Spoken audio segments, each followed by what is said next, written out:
ನಮಾಮಿ ಶಂಕರ ಸದಾಶಿವಸಮಾರಂಭಂ ಶಂಕರಾಚಾರ್ಯ ಮಧ್ಯಮಾಂ ಅಸ್ಮದಾಚಾರ್ಯ ಪರ್ಯಂತಂ ವಂದೇ ಗುರು ಪರಂಪರಾಂ ಶ್ರುತಿ ಸ್ಮೃತಿ ಪುರಾಣಾನಾಂ ಆಲಯಂ ಕರುಣಾಲಯಂ ನಮಾಮಿ ಭಗವತ್ಪಾದಂ ಶಂಕರಂ ಲೋಕಶಂಕರಂ.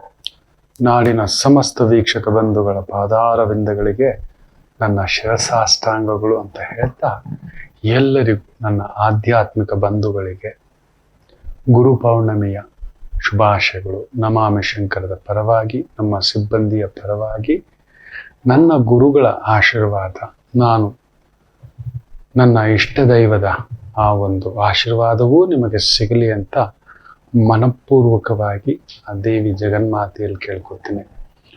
ಗುರು ಅಂದ್ರೇನೆ ಜ್ಞಾನ, ಗುರು ಅಂದ್ರೇನೆ ಭಾಗ್ಯ. ಮಕ್ಕಳು ತುಂಬ ಜನ ಗೊತ್ತಿಲ್ಲ. ಸೌಭಾಗ್ಯ ಜಾತಕದಲ್ಲಿ ಒಂದೇ ಒಂದು ಗುರು ಚೆನ್ನಾಗಿದ್ದು ಬಿಟ್ಟರೆ, ನನ್ನ ಭಗವಂತ ರಾಮರು ನೋಡಿ, ಅವರ ಜಾತಕದಲ್ಲಿ ಗುರು ಉಚ್ಚಂಗತ. ಹೌದು, ಜನ್ಮರಾಮವೇ, ಜನ್ಮದಲ್ಲೇ ಗುರುವೇ, ನಿಜವೇ. ಅದಕ್ಕೆ ಜನ್ಮದಲ್ಲಿ ಗುರುವಿದ್ದದ್ದಕ್ಕೇನೆ ಮೂರು ತಾಯಂದ್ರು. ಅಂತ ದಶರಥ ಚಕ್ರವರ್ತಿಯ ಮಗನಾಗಿ ಹುಟ್ಟಿದ್ದು, ಅಂತ ಒಂದು ರಘುಕುಲ ಪುರುಷೋತ್ತಮನಾಗಿ ಹುಟ್ಟಿದ್ದು ನನ್ನ ಪರಮಾತ್ಮ. ಪ್ರತಿ ಹೆಜ್ಜೆಯಲ್ಲೂ ಲಕ್ಷ್ಮಣ ಇದ್ದ, ಪ್ರತಿ ಹೆಜ್ಜೆಯಲ್ಲೂ ಸೀತೆ ಇತ್ತು. ಸುಗ್ರೀವ, ಜಟಾಯು, ಸಂಪಾತಿ, ಹನುಮ, ವಿಭೀಷಣ, ಭರತ, ಶತ್ರುಘ್ನ, ಕುಲಗುರು ವಸಿಷ್ಠರು, ಇಬ್ಬರ ನೋಡಿ. ಆತನ ಧರ್ಮಪತ್ನಿಗೆ ನೋಡಿ, ಆ ವಾಲ್ಮೀಕಿ ಮಹರ್ಷಿಗಳಲ್ಲಿ ಕಾವಲು, ಆತನ ಮಕ್ಕಳಿಗೆ ಕಾವಲು. ಧರ್ಮವೇ ಕಾವಲಾಗಿ ನಿಂತು ಬಿಡುತ್ತದೆ ಗುರು ಚೆನ್ನಾಗಿದ್ದು ಬಿಟ್ಟರೆ. ನೆನಪಿಟ್ಟುಕೊಳ್ಳಿ, ಎಲ್ಲಿದ್ದರು, ಹೇಗಿದ್ದರು, ಹೇಗೇ ಇದ್ದರೂ ಧರ್ಮವೇ ನಿಲ್ಲುತ್ತದೆ. ಗುರು ಚೆನ್ನಾಗಿರ್ಬೇಕು ನೋಡಿ. ಕಾಲಚಕ್ರದಲ್ಲಿ, ನಮ್ಮ ಜ್ಯೋತಿಷ್ಯ ಚಕ್ರದಲ್ಲಿ ಮೇಷ, ವೃಷಭ, ಮಿಥುನ, ಕಟಕ, ಸಿಂಹ, ಕನ್ಯಾ, ತುಲ, ವೃಶ್ಚಿಕ, ಧನಸ್ಸು 9ನೇ ಮನೆ ಭಾಗ್ಯ, ನಮ್ಮ ಅದೃಷ್ಟ ಅಂತ ನಾವು ಮಾತಾಡ್ತೀವಿ ಅಲ್ವಾ. ಅದು ಈ ಜನ್ಮದಲ್ಲಿ ನೀವೇನಾದರೂ ಪಡೆದಿದ್ದೀರಿ, ಪಡೆಯಲಿದ್ದೀರಿ. ಆಕಸ್ಮಿಕ ಅದೃಷ್ಟಗಳು, ಆಕಸ್ಮಿಕ ದೊರೆ, ಆಕಸ್ಮಿಕ ಲಾಟರಿ. ಕೆಲವ್ರಿಗೆ ಅದು ನಿರಂತರವಾಗಿ ತಗೊಂಡು ಹೋಗ್ಲಿಕ್ಕೆ ಆ ಗುರುಭಾವ ಚೆನ್ನಾಗಿರಬೇಕು ಅನ್ನತಕ್ಕಂಥದ್ದು ಹೇಳ್ತಾರೆ. ಕೆಲವರಿಗೆ ವನವಾಸ ಕೊಡುತ್ತೆ. ನನ್ನ ರಾಮರಿಗೂ ಕೂಡ 14 ವರ್ಷ ವನವಾಸವಾದ ಮೇಲೆಯೇ ಪಟ್ಟಾಭಿರಾಮ ಆಗಿತ್ತು. ಕೆಲವರಿಗೆ ಬೇಗ ಕೊಡುತ್ತೆ ಗುರುವಿನ ದೃಷ್ಟಿಯೇ. ಗುರುವಿನ ಒಂದು ದೃಷ್ಟಿ 3 ಕೋಟಿ ದೋಷಗಳನ್ನ ದೂರ ಮಾಡುತ್ತೆ. ನೆನಪಿಟ್ಕೊಳ್ಳಿ, ಜಾತಕದಲ್ಲಿ ಇರತಕ್ಕಂಥ 3 ಕೋಟಿ ದೋಷಗಳು. ಅವನು ಮುಳುಗೋದ ಅನ್ನೋನು ಎದ್ದೊಳ್ತಾನೆ, ಅವನಿಲ್ಲ ಅಂದವನು ಕೂಡ ಅವನನ್ನ ಯಾರೋ ಬಂದು ಹಿಡ್ಕೋತಾರೆ, ಇಲ್ಲೋ ಬಂದು ಹಿಡ್ಕೋತಾರೆ. ಗುರು ಚೆನ್ನಾಗಿರ್ಬೇಕು ಜಾತಕದಲ್ಲಿ ಅನ್ನೋದು. ಅದಕ್ಕೆ ನಮಗೆ ಭಗವಂತ ಭೂಮಿ ಕಳಿಸುವಾಗ ಕಳಿಸಿರುವಂತಹ ಒಂದು ಅದ್ಭುತವಾದ 3ನೇ ರಕ್ಷಕ ಗುರುವೇ. ಮೊದಲಿಗೆ ತಾಯಿ ಆದ್ರೆ ನಂತರ ತಂದೆ, ತಂದೆ ನಂತರ ಗುರುವೇ. ನಮಗೆ ಯಾರೂ ಇಲ್ಲ ಅಂತ ತುಂಬಾ ಜನ ಅನ್ನೋದನ್ನ ನಾನು ನೋಡ್ತಿರ್ತೇನೆ. ನಮಗಿಷ್ಟು ಜನ ಇದ್ದಾರೆ. ನಾನು ಹಿಂದಿನ ಸಂಚಿಕೆನಲ್ಲಿ ಹೇಳಿದ್ದೆ, ಆ ದಾತ, ರಕ್ಷಕರು ಯಾರ್ಯಾರಿದ್ದಾರೆ, 7 ಜನ ರಕ್ಷಕರನ್ನ ಭಗವಂತ ನಮಗೆ ಕೊಟ್ಟು ಕಳಿಸಿದ್ದಾನೆ ಅಂತ. ಅಂಥದ್ದರ ಒಂದು ಭಾವದಲ್ಲಿ 3ನೇ ಒಂದು ರಕ್ಷಕ ನಮಗೆ ಗುರುವೇ. ಗುರುವಿನ ಒಂದು ಜೊತೆಲಿ ಹೆಜ್ಜೆ ಇಟ್ಟು ಬಿಟ್ಟಾಗ, ಗುರು ಅಂದ್ರೆ ಅದೊಂದು ಅನುಭವ ಮಕ್ಕಳೇ, ಅಷ್ಟೇ. ವೈದಿಕತೆಯ ಒಂದು ಅತ್ಯದ್ಭುತ. ವೈದಿಕತೆ ಅಂದ್ರೆ ಅವರವರ ರಂಗದಲ್ಲಿ ಅವರು ಎಕ್ಸ್ಪರ್ಟ್, ಅವರವರ ರಂಗದಲ್ಲಿ ಅವರು ಎಕ್ಸ್ಪರ್ಟ್ ಅನ್ನತಕ್ಕಂಥದ್ದು ನೋಡಿ. ಆ ಒಂದು ರಂಗಕ್ಕೆ ನಾನಿವತ್ತು ಈ ಗುರು ಪೌರ್ಣಮಿಗೆ ವಿಶೇಷವಾಗಿ ಕೆಲವು ನಿಯಮಗಳನ್ನ ಹೇಳ್ತೇನೆ. ಒಂದು ಗುರು ಅನ್ನುವುದು, ಒಂದು ಆಚಾರ್ಯ ಅನ್ನುವುದು ಪ್ರತಿನಿಧಿಸುವುದು ಒಂದು ಶ್ರದ್ಧಾ ಹಾಗೂ ನಂಬಿಕೆ. ಅದೊಂದು ನಂಬಿಕೆ. ನೀವು ನೋಡಿಬೇಕಾದ್ರೆ ರಾವಣ ಸೀತೆಯನ್ನ ಅಪಹರಿಸಬೇಕಾದ್ರೆ ಹಾಕಿದ ವೇಷವೇನು? ಅಲ್ಲೊಂದು ಆಚಾರ್ಯ ವೇಷ, ಗುರುವಿನ ವೇಷ. ಯಾಕೆಂದ್ರೆ ಒಂದು ಗುರುವನ್ನ ಬೇಗ ನಂಬ್ತೇವೆ ನಾವು. ಇವತ್ತು ಆ ಗುರು ಸಿಸ್ಟಮ್ಗೆ ನಾವು ನೋಡ್ತಿದ್ದೇವೆ ಏನಾಗ್ತಿದೆ. ಗುರು ಹಸ್ತಂಗತ ಅಲ್ವಾ? ಅಲ್ಲಿ ನೋಡಿ, ಯಾರೂ ವಿದ್ಯಾರ್ಥಿಗಳ ಭವಿಷ್ಯತ್ತಿಗೆ ಬಗ್ಗೆ ಅದಕ್ಕೊಂದು ಪ್ರೋಟೋಕಾಲ್, ಒಂದು ಸಿಸ್ಟಮ್. ನಾ ಹೇಳಿದ್ನಲ್ಲ, ಏನೋ ಬಿಡಿ, ಗುರು ಹಸ್ತಂಗತ. ನಾವು ಮಾತನಾಡಿ ಗುರು ಹುಣ್ಣಿಮೆ ದಿನ ಯಾಕೆ ನೋಡ್ತಿನ್ನೋದು? ಯಾರಿಗೂ ಸಾಮಾನ್ಯ ವಿದ್ಯಾರ್ಥಿಗಳ ಬಗ್ಗೆ ಅದಕ್ಕೊಂದು ಇಂಥ ಕೋರ್ಸುಗಳು ಬೇಕಾ, ಇದೆಯಾ, ಇದರಲ್ಲಿ ಈ ಕಾಲೇಜುಗಳು ಲೂಟಿ ಹೊಡಿತಿದ್ದೇವೆ, ಅದಕ್ಕೆ ಬೇಕಾದಂಥದ್ದು. ಮೊನ್ನೆ KPSC ನಲ್ಲಿ ನಡೆದಿದೆ ಹಗರಣ. ಇನ್ನೊಂದು ವಿಡಿಯೋನೋ ಆಡಿಯೋನೋ ಲೀಕ್ ಆಗಿದೆ. 80 ಲಕ್ಷ ಒಂದು ಡೀಲ್ ನಡೀತಿದೆ ಒಂದು ಜಾಬ್ಗೆ. ಯಾರಾದ್ರೂ ಆ KPSC ಬೇಡ, ನೋಡೋಣ ಇವರು ಕ್ಯಾನ್ಸಲ್ ಮಾಡ್ಲಿ, ನೋಡೋಣ, ಆ ಸಿಸ್ಟಮೇ ಬೇಡ. ಈ ತರದ ಕೆಲವೊಂದು ತೆಗೆದಾಕ್ಬಿಡ್ಬೇಕು, ಬೇಡವೇ ಬೇಡ ಅಂತ ಒಂದು ಗಟ್ಟಿತನ ಜೋಳಿತನ ಯಾರಿಗೂ ಇಲ್ಲ.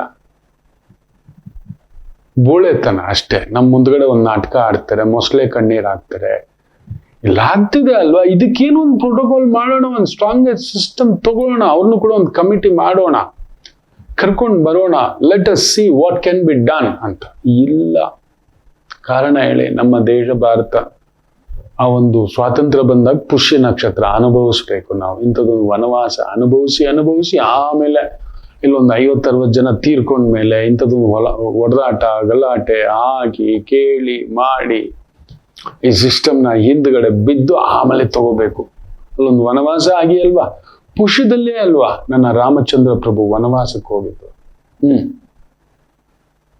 ಇದು ಪ್ರತಿ ಸರ್ಕಾರಗಳು ಬಿಡಿ, ನಾವೇ ಆಯ್ಕೆ ಮಾಡಿದವರು ನಾವು ಯೋಚನೆ ಮಾಡಬೇಕು.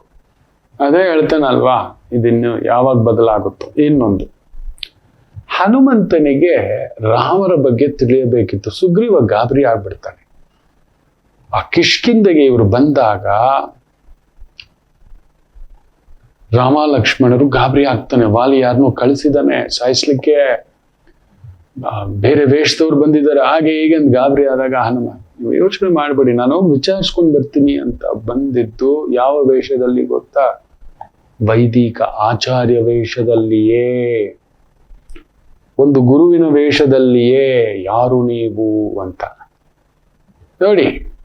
ಅಂತ ರಾಮ ಲಕ್ಷ್ಮಣರು ಕೂಡ ಆ ಗುರುವಿಗೆ ನಮಸ್ಕಾರ ಮಾಡ್ತಾರೆ.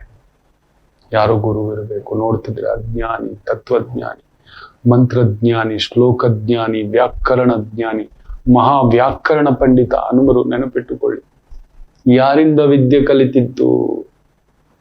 ಸೂರ್ಯ ಭಗವಾನರಿಂದ. ಅದು ಬಿಡಿ, ಕಾಲನೇಮಿ ಅನ್ನತಕ್ಕಂಥ ಒಬ್ಬ ರಾಕ್ಷಸ ವಂಚಿಸಬೇಕಿತ್ತು. ಅವನೂ ಕೂಡ ಹಾಕಿದ್ದು ಗುರುವಿನ ವೇಷವನ್ನೇ, ಬೇಗ ಮೋಸ ಮಾಡ್ಲಿಕ್ಕೆ. ಯಾಕಂದ್ರೆ ಒಂದ್ ಗುರು ಅಂತ ಹೇಳ್ತಿದ್ದಾಗೆ ಅಲ್ಲೊಂದು ಕಪಟ ಅನ್ನೋದಿಲ್ಲ ಮಕ್ಕಳೇ, ಮೋಸ ಅನ್ನೋದಿಲ್ಲ. ಸೊ ಅವನ ಆ ವೇಷ ಹಾಕೊಂಡ್ ಬಂದ. ಹನುಮ ಕೂಡ ಬೆರಗಾಗ್ಬಿಟ್ಟ. ಆಗಲ್ಲಪ್ಪ. ಅದು ಬಿಡಿ, ಪರಶುರಾಮರಿಂದ ಕರ್ಣ ಆ ಮಹಾ ಅಸ್ತ್ರಗಳ ವಿದ್ಯೆ ಕಲಿಯಬೇಕಿತ್ತು. ಆಗ ಆತ ಹಾಕಿದ ವೇಷವೇನೋ, ಆತ ಕೂಡ ಒಂದು ವೈದಿಕ ಸಂಪ್ರದಾಯದ ವೇಷವೇ.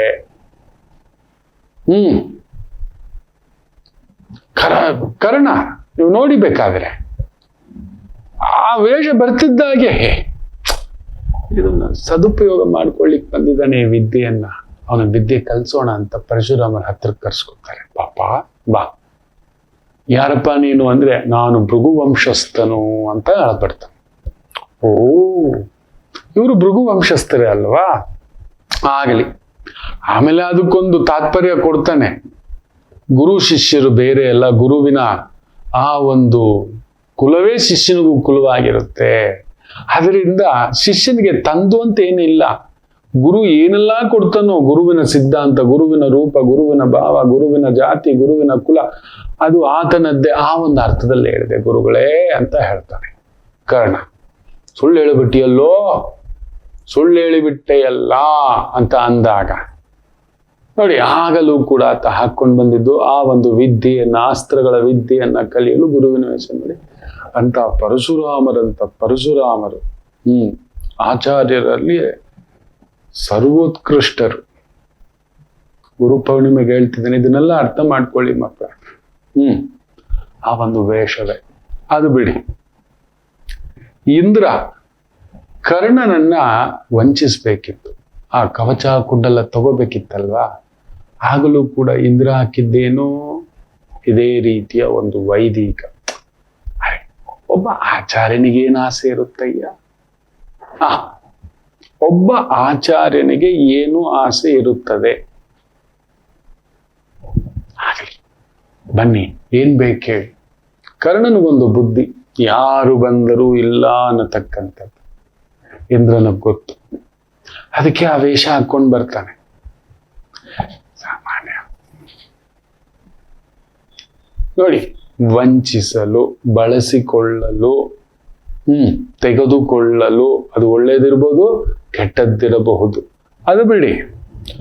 ಭೀಮಸೇನನಿಂದ ಜರಾಸಂಧನನ್ನ ಕೊಲ್ಲಿಸಬೇಕಿತ್ತು. ಹಾಗಾಗಿ ನನ್ನ ಕೃಷ್ಣ ಪರಮಾತ್ಮ ಅರ್ಜುನ, ಭೀಮ ಹಾಗೂ ತಾನು ಯಾವ ವೇಷಧಾರಿಗಳಾಗಿ ಹೋದ್ರು? ಆಗಲೂ ಕೂಡ ಸ್ನಾತಕ ವೇಷಧಾರಿಗಳಾಗಿ, ಸ್ನಾತಕ ವೈದಿಕ ವಿದ್ಯಾರ್ಥಿಗಳಾಗಿ ಹೋದ್ರು. ಯಾರೋ ಸ್ನಾತಕರು ಅಂದ್ರೆ ಸ್ಟೂಡೆಂಟ್ಸ್, ವಿದ್ಯಾರ್ಥಿಗಳು, ಕಾಲೇಜ್ ಸ್ಟೂಡೆಂಟ್ಸ್ ಬಂದಿದ್ದಾರೆ. ಅವರ ಕಾಲೇಜ್ ಸ್ಟೂಡೆಂಟ್ಸ್ ಅಂದ್ರೆ ಆ ರಭಸ ಇರುತ್ತಲ್ಲ, ಗೋಡೆ ಹೊಡಿ, ಗಂಟೆ ಹೊಡಿ, ಹಿಂಗೆ. ಏನ್ರು ನಿಮ್ದು, ಏನ್ರು ಬೇಕಿತ್ತು ಅಂತ ಹೇಳಿದೆ ಜರಾಸಂಧ. ನಿನ್ ಜೊತೆ ಎದ್ದಬೇಕು.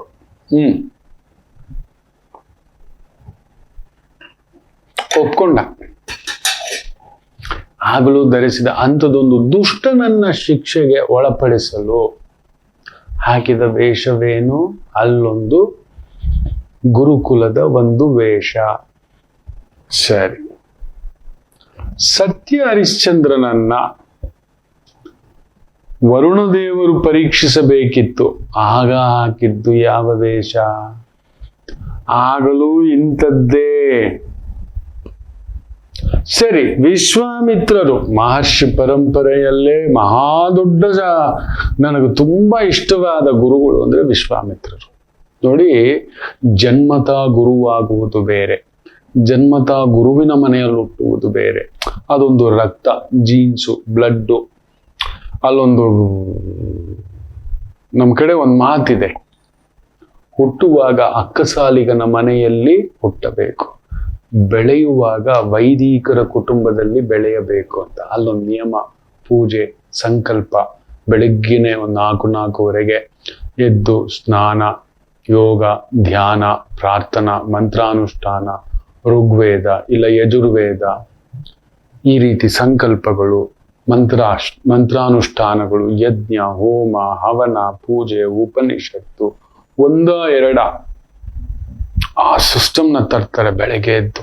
ಗುರುಕುಲ ಪದ್ಧತಿ. ಬೆಳೆಯುವಾಗ, ಹುಟ್ಟುವಾಗ ಅಕ್ಕಸಾಲಿಗರ ಮನೆಯಲ್ಲಿ ಹುಟ್ಟಬೇಕು, ಬೆಳೆಯುವಾಗ ವಿದ್ಯಾರ್ಥಿಗಳಾಗಿರುವಾಗ ಆ ಒಂದು ವೈದಿಕರ ಕುಟುಂಬದಲ್ಲಿರಬೇಕು. ಅಲ್ಲೊಂದು ಅಶಿಸ್ತುಬದ್ಧ ಜೀವನ ಬರುತ್ತಿಲ್ಲ ಅಂದ್ರೆ ನಾವು ನೋಡಿ, ಈಗ ಬೆಳಿಗ್ಗೆ ಎಷ್ಟೊತ್ತಿಗೆ ಎದ್ದೊಳ್ತೀವಿ, ಎಷ್ಟೊತ್ತಿಗೆ ಮಲಗ್ತೀವಿ. ಯಾರಾದ್ರೂ ವೈದಿಕರನ್ನ, ಶುದ್ಧ ವೈದಿಕರನ್ನ ನೋಡಿ 4 ಗಂಟೆಗೆ ಎದ್ಬಿಟ್ಟಿರ್ತಾರೆ, 4:04ವರೆಗೆ. ಅಲ್ಲೊಂದು ಸ್ನಾನ, ಸೂರ್ಯೋಪಾಸನ, ಸಂಧ್ಯಾವಂದನ, ಗಾಯತ್ರೋಪಾಸನ, ಋಗ್ವೇದ ಪಠಣ ಇಲ್ಲ ಯಜುರ್ವೇದ ಪಠಣ, ಸಾಮವೇದ ಪಠಣ, 1-2 ಮಂತ್ರಾನುಷ್ಠಾನ, ಲಲಿತಾ ಸಹಸ್ರನಾಮ ಇಲ್ಲ ಶಂಕರರ ಬಗ್ಗೆ ಇಲ್ಲ ಮಧ್ವರ ಬಗ್ಗೆ ಇಲ್ಲ ವೈಷ್ಣವ ಪದ್ಧತಿಯ ಪೂಜೆಗಳ ಬಗ್ಗೆ ಅವ್ರು ಕೂತ್ಕೊಂಡಿರ್ತಾರೆ. ಬೆಳಗ್ಗೆ 6:30-7 ಗಂಟೆವರೆಗೂ ಅವರು. ಆಮೇಲೆ ಮಿಕ್ಕಿದ್ದು ಶುದ್ಧ ವೈದಿಕರ ಆ ಒಂದು ನಿಯಮ ಹೋಗಿ ನೋಡಿ. ಆ ಮಕ್ಕಳಲ್ಲೂ ಅದು ಬಂದ್ಬಿಟ್ಟಿರುತ್ತೆ. ಎದ್ದೊಳ್ಬೇಕು, ಅವ್ರು ಎದ್ದೊಳ್ಬಿಡ್ತಾರೆ. ಆ ಒಂದು ಈ ರೀತಿ ಬೊಟ್ಟು ಇಡ್ಬೋದು, ಇಲ್ಲ ಈ ರೀತಿ ಬೊಟ್ಟು ಇಡ್ಬೋದು, ಇಲ್ಲ ನನ್ನ ರೀತಿ ಬೊಟ್ಟು ಇಡ್ಬೋದು. ಅದೊಂದು ನಿಯಮ. ಅಲ್ಲೊಂದು ತಣ್ಣೀರ್ ಸ್ನಾನ, ಗಾಯತ್ರಿ ಉಪನಿಷತ್ತು, ಇನ್ನೊಂದು ಅಂತ. ಅದೊಂದು ನಿಯಮ. ಯಮ ಅನ್ನತಕ್ಕಂಥದ್ದು ನೀನು ಪಾಲಿಸಬೇಕಾದದ್ದು. ಅದು ಪಾಲಿಸ್ಲಿಲ್ಲ ಅಂದ್ರೆ ಯಮ ಬರ್ತಾನೆ ಅಂತಕ್ಕಂಥದ್ದು. ಅಂತ ಸತ್ಯ ಹರಿಶ್ಚಂದ್ರನನ್ನ ಪರೀಕ್ಷಿಸಿದ ವಿಶ್ವಾಮಿತ್ರರು ಜನ್ಮತ ವೈದಿಕರಲ್ಲ. ಅವರೊಬ್ಬ ರಾಜ. ಅಂತ ಒಂದು ವಿಶ್ವಾಮಿತ್ರರು ಸಾಧಿಸ್ಕೋತಾರೆ. ಜನ್ಮತ ರಾಜ, ಕ್ಷತ್ರಿಯ, ಯುದ್ಧದಲ್ಲಿ ಪರಿಣಿತ. ಅದೆಲ್ಲ ತ್ಯಜಿಸಿ ನಾನು ಋಷಿ ಆಗಬೇಕು, ಮಹರ್ಷಿ ಆಗಬೇಕು, ರಾಜರ್ಷಿ ಆಗಬೇಕು, ನಂತರ ತಪಸ್ವಿ ಆಗಬೇಕು, ನಂತರ ಬ್ರಹ್ಮರ್ಷಿ ಪಟ್ಟವನ್ನ ಪಡೆಯುವುದು, ಸಾಧಿಸುವುದು ಸಾಮಾನ್ಯರ ಮಾತಲ್ಲ. ಸಾಮಾನ್ಯರ ಮಾತಲ್ಲ. ಯಾಕಂದ್ರೆ ಜನ್ಮದ ಬ್ರಾಹ್ಮಣತ್ವದಲ್ಲಿ ಅದೆಲ್ಲ ನಿಯಮಗಳು ಬಂದ್ಬಿಟ್ಟಿರುತ್ತೆ, ಈಸಿ ಅದು. ಆ ಮಂತ್ರಗಳಿರ್ಬೋದು, ಸಂಸ್ಕೃತ ಉಚ್ಚಾರಣ ಇರ್ಬೋದು, ಮಂತ್ರಾನುಷ್ಠಾನ, ಸಾವಿರಾರು ಮಂತ್ರಗಳು ಬರ್ತವೆ ಕೆಲವರುಗಳು. ಒಂದೇ ಒಂದು ಚೂರು ಲೋಪವಿಲ್ಲದೆ ಅದ್ಭುತವಾಗಿ ಶಿವನಿಗೆ ಸಂಬಂಧಪಟ್ಟಂತ ಪೂಜೆಯಲ್ಲಿರೋರು ರುದ್ರ ನಮಕ ರುದ್ರ ಚಮಕ ಹೇಳೋ ರೀತಿ ಕೇಳಿದ್ರೇನೆ ಮೈಯೆಲ್ಲ ರೋಮ ರೋಮವು ನಿಂತು ಬಿಡುತ್ತೆ. ತಾಯಿ ಜಗನ್ಮಾತೆಯನ್ನ ಪ್ರಾರ್ಥನೆ ಮಾಡೋರು ಹೇಳುವಂತ ದೇವಿ ಸಪ್ತಶ್ರುತಿ ಇಲ್ಲವೇ ಲಲಿತಾ ಸಹಸ್ರನಾಮ, ಓ ದೇವರೇ. ಈ ರೀತಿ ಒಬ್ಬೊಬ್ಬರು ಒಂದೊಂದರಲ್ಲಿ ಅದೊಂದು ಸಾಧಿಸ್ಕೊಬಿಟ್ಟಿರ್ತಾರೆ. ಜನ್ಮದಿಂದ ಬಂದಿರುತ್ತೆ ಅವರಿಗೆ ಅದು. ಆ ಬ್ಲಡ್ ಅಲ್ಲೇ ಎಲ್ಲ ಎದ್ರೆ ಕೂತ್ರೆ ನಿಂತ್ರೆ ಪೂಜೆ ಪುನಸ್ಕಾರ ಇಂಥದ್ದು ಅದೇನೂ ತಿಳಿಯದ ಬರೀ ಯುದ್ಧ ಮಾಡುವಂತ ವಿಶ್ವಾಮಿತ್ರರು ಎಲ್ಲವನ್ನ ಭೋಗ ನೆನೆಸಿದ, ಹೆಣ್ಣು ನೆನೆಸಿದ, ಜೂಜು, ಕುಡಿತ, ಮೋಜು, ಮಸ್ತಿ, ಯುದ್ಧ, ಬಾಚ್ಕೊಳ್ಳೋದು, ದೋಚ್ಕೊಳ್ಳೋದು ಎಲ್ಲ ತ್ಯಜಿಸಿ ಕಾಡು ಮೇಡು ಅಲಿತ, ನಾರು ಮಡಿ ಉಟ್ಟು, ಲಂಗೋಟಿ ಉಟ್ಟು, ಸಹಸ್ರ ವರ್ಷಗಳ ತಪಸ್ಸು ಎಲ್ಲವನ್ನ ಮರೆತು ಅದನ್ನ ಸಾಧಿಸ್ಕೊಳ್ಳೋದಿಲ್ವ ಇದೆಯಲ್ಲ, ಅದನ್ನೇ ವಸಿಷ್ಠರು ಹೇಳೋದು, ನೀನು ಬ್ರಹ್ಮರ್ಷಿಯಪ್ಪ ಅಂತ ಹೇಳ್ತಾರೆ. ಅಂತ ವಿಶ್ವಾಮಿತ್ರರು ಕೂಡ ಪರೀಕ್ಷಿಸಿದ್ದು ಸತ್ಯ ಹರಿಶ್ಚಂದ್ರರನ್ನ ವೈದಿಕರಾಗಿ. ಅದು ಬಿಡಿ, ಅಸುರ ರಾಜ ಬಲಿಗೆ ನಾನು ಅನ್ನೋ ಒಂದು ಅಹಂಕಾರ ಬಂದಾಗ ಆ ಅಹಂಕಾರವನ್ನ ತುಳಿಯಲು ಆ ಸಾಕ್ಷಾತ್ ಪರಮೇಶ್ವರ ವಿಷ್ಣು ಹಾಕಿದ್ದು ಕೂಡ ವೈದಿಕ ರೂಪವೇ. ಆ ವಾಮನವತಾರ ಅಲ್ಲಿ ಬಂದು 3 ಅಂಗುಳಪ್ಪ ನನಗೆ ಜಾಗ ಸಾಕು, 3 ಅಂಗುಳ ಸಾಕು ನನಗೆ, 3 ಅಡಿ ಜಾಗ. ಆಗ ಹಾಕಿದ ಆ ಒಂದು ವೇಷವೇನು, ಆ ಒಂದು ಅಹಂಕಾರವನ್ನ ತುಳಿಯಲು ವೈದಿಕವೇ.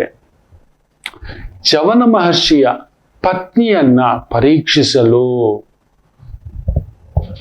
ಅಶ್ವಿನಿ ದೇವತೆಗಳು ಹಾಕಿದ ವೇಷವೇನು, ಆಗಲೂ ಇದೇ ಒಂದು ವೈದಿಕ ವೇಷವೇ. ನೋಡೋಣ, ಯಾಕಂದ್ರೆ ವೈದಿಕ ಅಂತ ಹೇಳ್ತಿದ್ದಾಗೆ ಅವರಲ್ಲ, ಅದೊಂದು ತದ್ಭಾವ ಮಕ್ಕಳೇ. ನಾನು ಮೊನ್ನೆ ಕೂಡ ಒಂದು ದೇವಿ ಕ್ಷೇತ್ರ, ಅಂಬಾದೇವಿ ಕ್ಷೇತ್ರಕ್ಕೆ ಹೋಗಿದ್ನಲ್ವಾ, ಅದನ್ನ ನಾನು ಅನುಭವಿಸಿದ್ದೇನೆ. ಆ ಒಂದು ಪ್ರೀತಿ, ಆ ಒಂದು ಆತ್ಮೀಯತೆ, ತಂದೆಯಾಗಿ, ಅಣ್ಣನಾಗಿ, ಬಂಧುವಾಗಿ, ಯಾರತ್ರವೂ ಹೇಳದಂತ ನೋವು, ಸಂಕಟ, ಬಾಧೆ, ಒತ್ತಡವನ್ನ ನಮ್ಮ ಹತ್ರ ಹಂಚ್ಕೋತಾರೆ. ಅಂದ್ರೆ ನಾವು ಎಷ್ಟು ಒಂದು ಪುಣ್ಯ ಪಡೆದಿದ್ದೇವೆ ಗೊತ್ತಾ ನೋಡಿ. ಆ ಸತ್ಯವತಿ ದೇವಿ, ಚವನ ಮಹರ್ಷಿಗಳ ಪತ್ನಿ, ಧರ್ಮಪತ್ನಿ, ಅಶ್ವಿನಿ ಕುಮಾರರಿಂದ ಪರೀಕ್ಷಿಸಲ್ಪಟ್ಟಿರುತ್ತೆ. ತುಂಬಾ ಅವ್ರಿಗೆ ಅದೊಂದು ದೊಡ್ಡ ಕತೆ, ಅದು ಇನ್ನೊಮ್ಮೆ ನಾನು ಹೇಳ್ತೇನೆ. ಚವನ ಮಹರ್ಷಿಗಳು ಅಂದ್ರೆ ಏನಕ್ಕೆ, ಆ ತಾಯಿ ಜಗನ್ಮಾತೆ ಸತ್ಯವತಿ ದೇವಿನ ಯಾಕೆ ನಾವು ನೆನೆಸ್ಕೋಬೇಕು ಅಂತ. ಅದು ಬಿಡಿ, ವನವಾಸದಲ್ಲಿ, ಅಜ್ಞಾತವಾಸದಲ್ಲಿ ಪಾಂಡವರ ಹಾಕಿದ ವೇಷವೇನು, ಮುಖ್ಯವಾಗಿ ಪಾಂಡವರು ಅಲ್ಲೊಂದು ವೇಷವನ್ನೇ, ಈ ಒಂದು ವೈದಿಕ ವೇಷವನ್ನೇ ಅವನು ಈ ಒಂದು ಅರಗಿನ ಮನೆಗೆ ಬೆಂಕಿ ಇಡ್ತಾನಲ್ವಾ, ಅವ್ರನ್ನ ಕಳಿಸ್ಬಿಟ್ಟು ಆಗ ಅಲ್ಲಿಂದ ತಪ್ಪಿಸ್ಕೊಂಡು ಅವರು ಬ್ರಾಹ್ಮಣ ವೇಷಧಾರಿಗಳಾಗಿ, ವೈದಿಕ ವೇಷಧಾರಿಗಳಾಗಿ ಬದುಕ್ತಾರೆ. ನೋಡಿ, ಅವ್ರ ಹತ್ರಕ್ಕೆ ಯಾರು ಬರೋಲ್ಲ. ಅವ್ರೇನ್ ಮಾಡ್ತಾರೆ, ಅವ್ರೇನ್ ರಾಜಪುತ್ರರು ಹೆಂಗಿರ್ತಾರ, ರಾಜಕುಮಾರರು ಹೆಂಗಿರ್ತಾರ, ಈ ರೀತಿ. ಅಂದರೆ ವೈದಿಕ ಒಂದು ಗುರು ಅಂದರೇನೆ, ಒಂದು ವೈದಿಕತೆ ಅಂದರೇನೆ ನಂಬಿಕೆಯ ಸಂಕೇತ, ಒಂದು ವೈದಿಕ ಅಂದರೇನೆ ಶ್ರದ್ಧೆಯ ಸಂಕೇತ, ಒಂದು ವೈದಿಕತೆ ಅಂದ್ರೇನೆ ಸತ್ಯ, ಧರ್ಮ, ನೀತಿ, ನಿಜಾಯಿತಿ, ನ್ಯಾಯಗಳ ಸಂಕೇತ. ಒಂದು ಗುರು ಅಂದರೇನೆ ಸರ್ವರಿಗೂ ಸೌಖ್ಯ ಬಯಸ್ತಕ್ಕಂಥ ಒಂದು ಉದಾರತೆ. ನೀವು ನಿಜವಾದ ಗುರು ಮನೆ ಹೋಗಿ ನೋಡಿ ಮಕ್ಕಳೇ, ನಿಮಗೆ ಗೊತ್ತಿಲ್ಲ. ನಾನು ಅನುಭವಿಸಿದ್ದೇನೆ ನಮ್ಮ ಗುರುಗಳ ಕುಟುಂಬ ನೋಡಿ. ಅಲ್ಲೇನೂ ಇಲ್ಲ, ಅಲ್ಲಿ ಎಂಥದ್ದಿಲ್ಲ. ಆದ್ರೆ ಅವರಲ್ಲಿರೋ ಆ ತೃಪ್ತಿ, ಆ ಸಂತೃಪ್ತಿ, ಆ ಆನಂದ ನೋಡ್ಬೇಕು. ಯಾರು ಬಂದು ಅನ್ನಪೂರ್ಣೇಶ್ವರಿ ಬರಿಗೆಯಿಂದ ಕಳ್ಸೋಲ್ಲ. ನಮ್ ಗುರುಗಳು ನೋಡ್ಬೇಕು, ಎಡಗೈಲಿ ಕೂಡ ಲೆಕ್ಕ ಹಾಕೋಲ್ಲ, ಹಂಗೆ ಎತ್ಕೊಡೋದು. ಏನ್ ಗುರುಗಳೇ ಅಂದ್ರೆ ಅವರಿಂದ ಕಲ್ತೆ ನಾನು, ಅವರಿಂದ ತಿಳ್ಕೊಂಡೆ. ಹೇಗೆ ಕೊಟ್ಟವನು ಅವ್ನು ಸುಮ್ಮಿಡೋ, ಎಲ್ಲಕ್ಕೆ ಹಾಕೊಂಡಿರ್ತಾರೆ, ಒಂದ್ 4 ಬೊಚ್ಚು ಬಾಯಿ, ಹಲ್ಲುಗಳೆಲ್ಲ ಬಿದ್ದೋಗಿದ್ದೆ, ಒಂದ್ 4 ಕಲ್ಲು, ನಗ್ತಾ ಇರ್ತಾರೆ ಹೀಗೆ ತಟ್ಟಂತ ಅಂತ ಹೇಳ್ತಾರೆ. ಏನ್ ಗುರುಗಳಂದ್ರೆ ಬರಿಗೈಲಿ ಬಂದೆ ಕಣೋ, ನಾನು ಇದೆಲ್ಲ ಕೊಟ್ಟಿದ್ದ ಅವ್ನ್ ಕಣ, ಕೊಟ್ಬಿಡೋಣ. ನೀವು ನಂಬಲ್ಲ, ಬರ್ತಾ ಒಂದ್ ಹಣ್ಣು, ಹಾರ, ತುರಾಯಿ, ಪ್ರಸಾದ, ದುಡ್ಡು ನೀವು ನಂಬಲ್ಲ. ಬೇಡ ಬೇಡ ಅಂದ್ರೆ ಅವ್ರು ಬೊಗ್ಸೆ ತುಂಬಾ ದುಡ್ಡು ಕೊಟ್ಬಿಟ್ಟಿದ್ದಾರೆ, ನನ್ನ ಜೊತೆಲಿ ಹೋಗಿದ್ದಾನೆ. ಹಿಂಗ್ ಬರೋಷ್ಟರಲ್ಲಿ ಏನೂ ಇಲ್ಲ, ಅದನ್ನ ತೆಗೆದು ಹಂಗೆ ಕೊಟ್ಬಿಟ್ಟಿದ್ದಾರೆ. ಯಾರ್ಯಾರಿಗೋ ಹೋಗಿ ಅಂತ ಕೊಟ್ಟವರೆಲ್ಲ ಚೆನ್ನಾಗಿದ್ದಾರೆ. ಮನಪೂರ್ವಕವಾಗಿ ಅದ್ರಾಗ ಎಷ್ಟಿದೆ ಅಂತ ಕೂಡ ನೋಡಿಲ್ಲ ಅವರು. ಲೆಕ್ಕವೇ ಇಲ್ಲ, ಲೆಕ್ಕವೇ ಇಲ್ಲ. ಒಂದು ಗುರು ಅಂದ್ರೇನೆ ಹಾಗೆ, ತನಗೋಸ್ಕರ ಏನೂ ಇಟ್ಟುಕೊಳ್ಳುವುದಿಲ್ಲ. ಎಲ್ಲವೂ ತನ್ನ ಶರೀರವೂ ಇನ್ನೊಬ್ಬರದ್ದೇ, ತನ್ನ ಜ್ಞಾನ ಇನ್ನೊಬ್ಬರದ್ದೇ, ತನ್ನ ಬುದ್ಧಿ ಇನ್ನೊಬ್ಬರದ್ದೇ, ತನ್ನ ಸಂಪ್ರದಾಯ ಇನ್ನೊಬ್ಬರದ್ದೇ. ಇವತ್ತು ಎಷ್ಟು ಗುರುಗಳು ಆ ಥರ ಇದ್ದಾರೆ ಹೇಳಿ ಮಕ್ಕಳ? ಸಾವಿರಾರು ಎಕರೆ. ಮೊನ್ನೆ ತನ ಒಂದು ದೊಡ್ಡ ಗುರುಗಳದ್ದು ಒಂದು ಕಮಿಟಿ ರಚಿಸಿದ್ದಾರೆ. ಹೆಚ್ಚು ಕಡಿಮೆ 200-280 ಎಕರೆ ಗೋಮಾಳನೆಲ್ಲ ಗುಳು ಮಾಡಿಟ್ಟಿದ್ದಾರೆ ಗುರುಗಳು.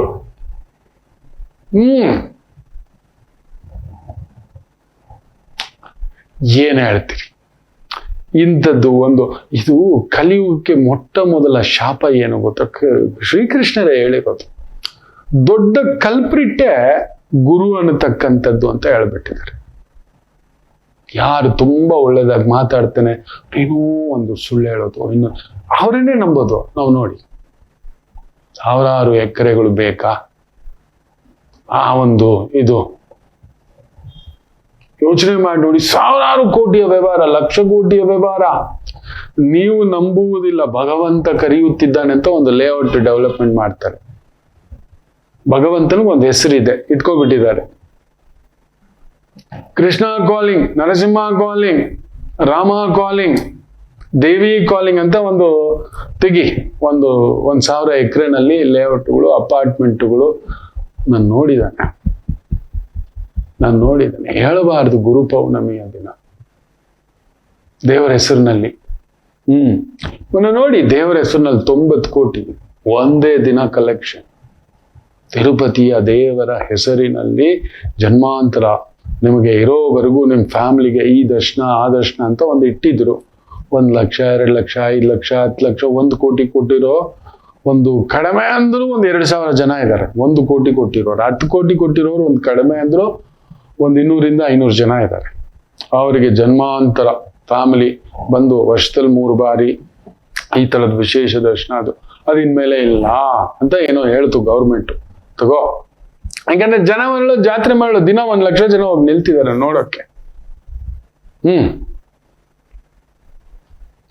ಸೊ ಇದನ್ನ ಪ್ರೋಟೋಕಾಲ್ ಬ್ರೇಕ್ ಮಾಡ್ಬೇಕಲ್ವಾ? ಹೌದು, ಇದೇ ಆಗ್ಬಿಡ್ತು ಅಂದ್ರೆ ಎಲ್ಲರೂ ಕೋಟಿ ಕೊಡೋರಿಗೆ ದರ್ಶನಗಳು ಪೂರ್ತಿ ಇಟ್ಬಿಟ್ರೆ ಸಾಮಾನ್ಯ ದರ್ಶನ ಏನು ಅಂತ ಒಂದು ಒಳ್ಳೆದೇ ಯೋಚನೆ ಮಾಡಿದ್ದಾರೆ. ದಿಟ್ಟ ಯೋಚನೆ ಮಾಡಿದ್ದಾರೆ, ಗಟ್ಟಿ ಆಲೋಚನೆ ಮಾಡಿದ್ದಾರೆ. ಸೊ ಅದನ್ನ ಬ್ರೇಕ್ ಮಾಡ್ಬಿಟ್ಟು, ಆ ಬ್ರೇಕು ದರ್ಶನ ಆ ದರ್ಶನ ಅದೆಲ್ಲ ಇಲ್ಲ. ಇನ್ಮೇಲೆ ಅದು 5 ವರ್ಷಕ್ಕೆ, 10 ವರ್ಷಕ್ಕೆ, 15 ವರ್ಷಕ್ಕೆ ಅಂತ ಏನೋ ಒಂದು ತಂದಿಟ್ಟಿದ್ದಾರೆ. ಬ್ಯೂಟಿಫುಲ್. ಈ ಡೇಟಿಗೆ ಎಂಡು ಅಂತ ಹೇಳಿದ್ರೆ ತಗೊಳ್ಳಿ, ಜುಲೈ 15 ಅಂತ ಅನ್ಕೋತೇನೆ. 15 ಇಲ್ಲ 17ನೇ ತಾರೀಕು, ಒಂದೇ ದಿನ ಹೆಚ್ಚು ಕಡಿಮೆ 90 ಕೋಟಿ. ಎಲ್ರು ಹೋಗಿ ನಾನ್ ಮರಳು ನನ್ನ ಶ್ರೀನಿವಾಸನ್ ನೋಡ್ಬಿಟ್ರೆ ನಾವು ಹಿಂಗಾಗ್ಬಿಡ್ತಾವ, ಹಂಗಾಗ್ಬಿಟ್ಟು ಇದೆಲ್ಲ ಬಂದ್ಬಿಟ್ಟಿದೆ. ಸತ್ಯ ಹೇಳ್ತೇನೆ, ಮನೆಯಲ್ಲಿರುವ ನಿಜವಾದ ತಂದೆ ತಾಯಿ ಸೇವೆ ಮಾಡೋರಿಲ್ಲ. ಏನ್ ನನಗೆ ನಿಜವಾಗ್ಲೂ ಅರ್ಥನೇ ಆಗ್ತಿಲ್ಲ ಮಕ್ಕಳ. ಧರ್ಮ ತಿಳಿದಿರುವವನು ಎಂದೂ ತಂದೆ ತಾಯಿಯನ್ನು ದೂರ ಇಡೋಲ್ಲ.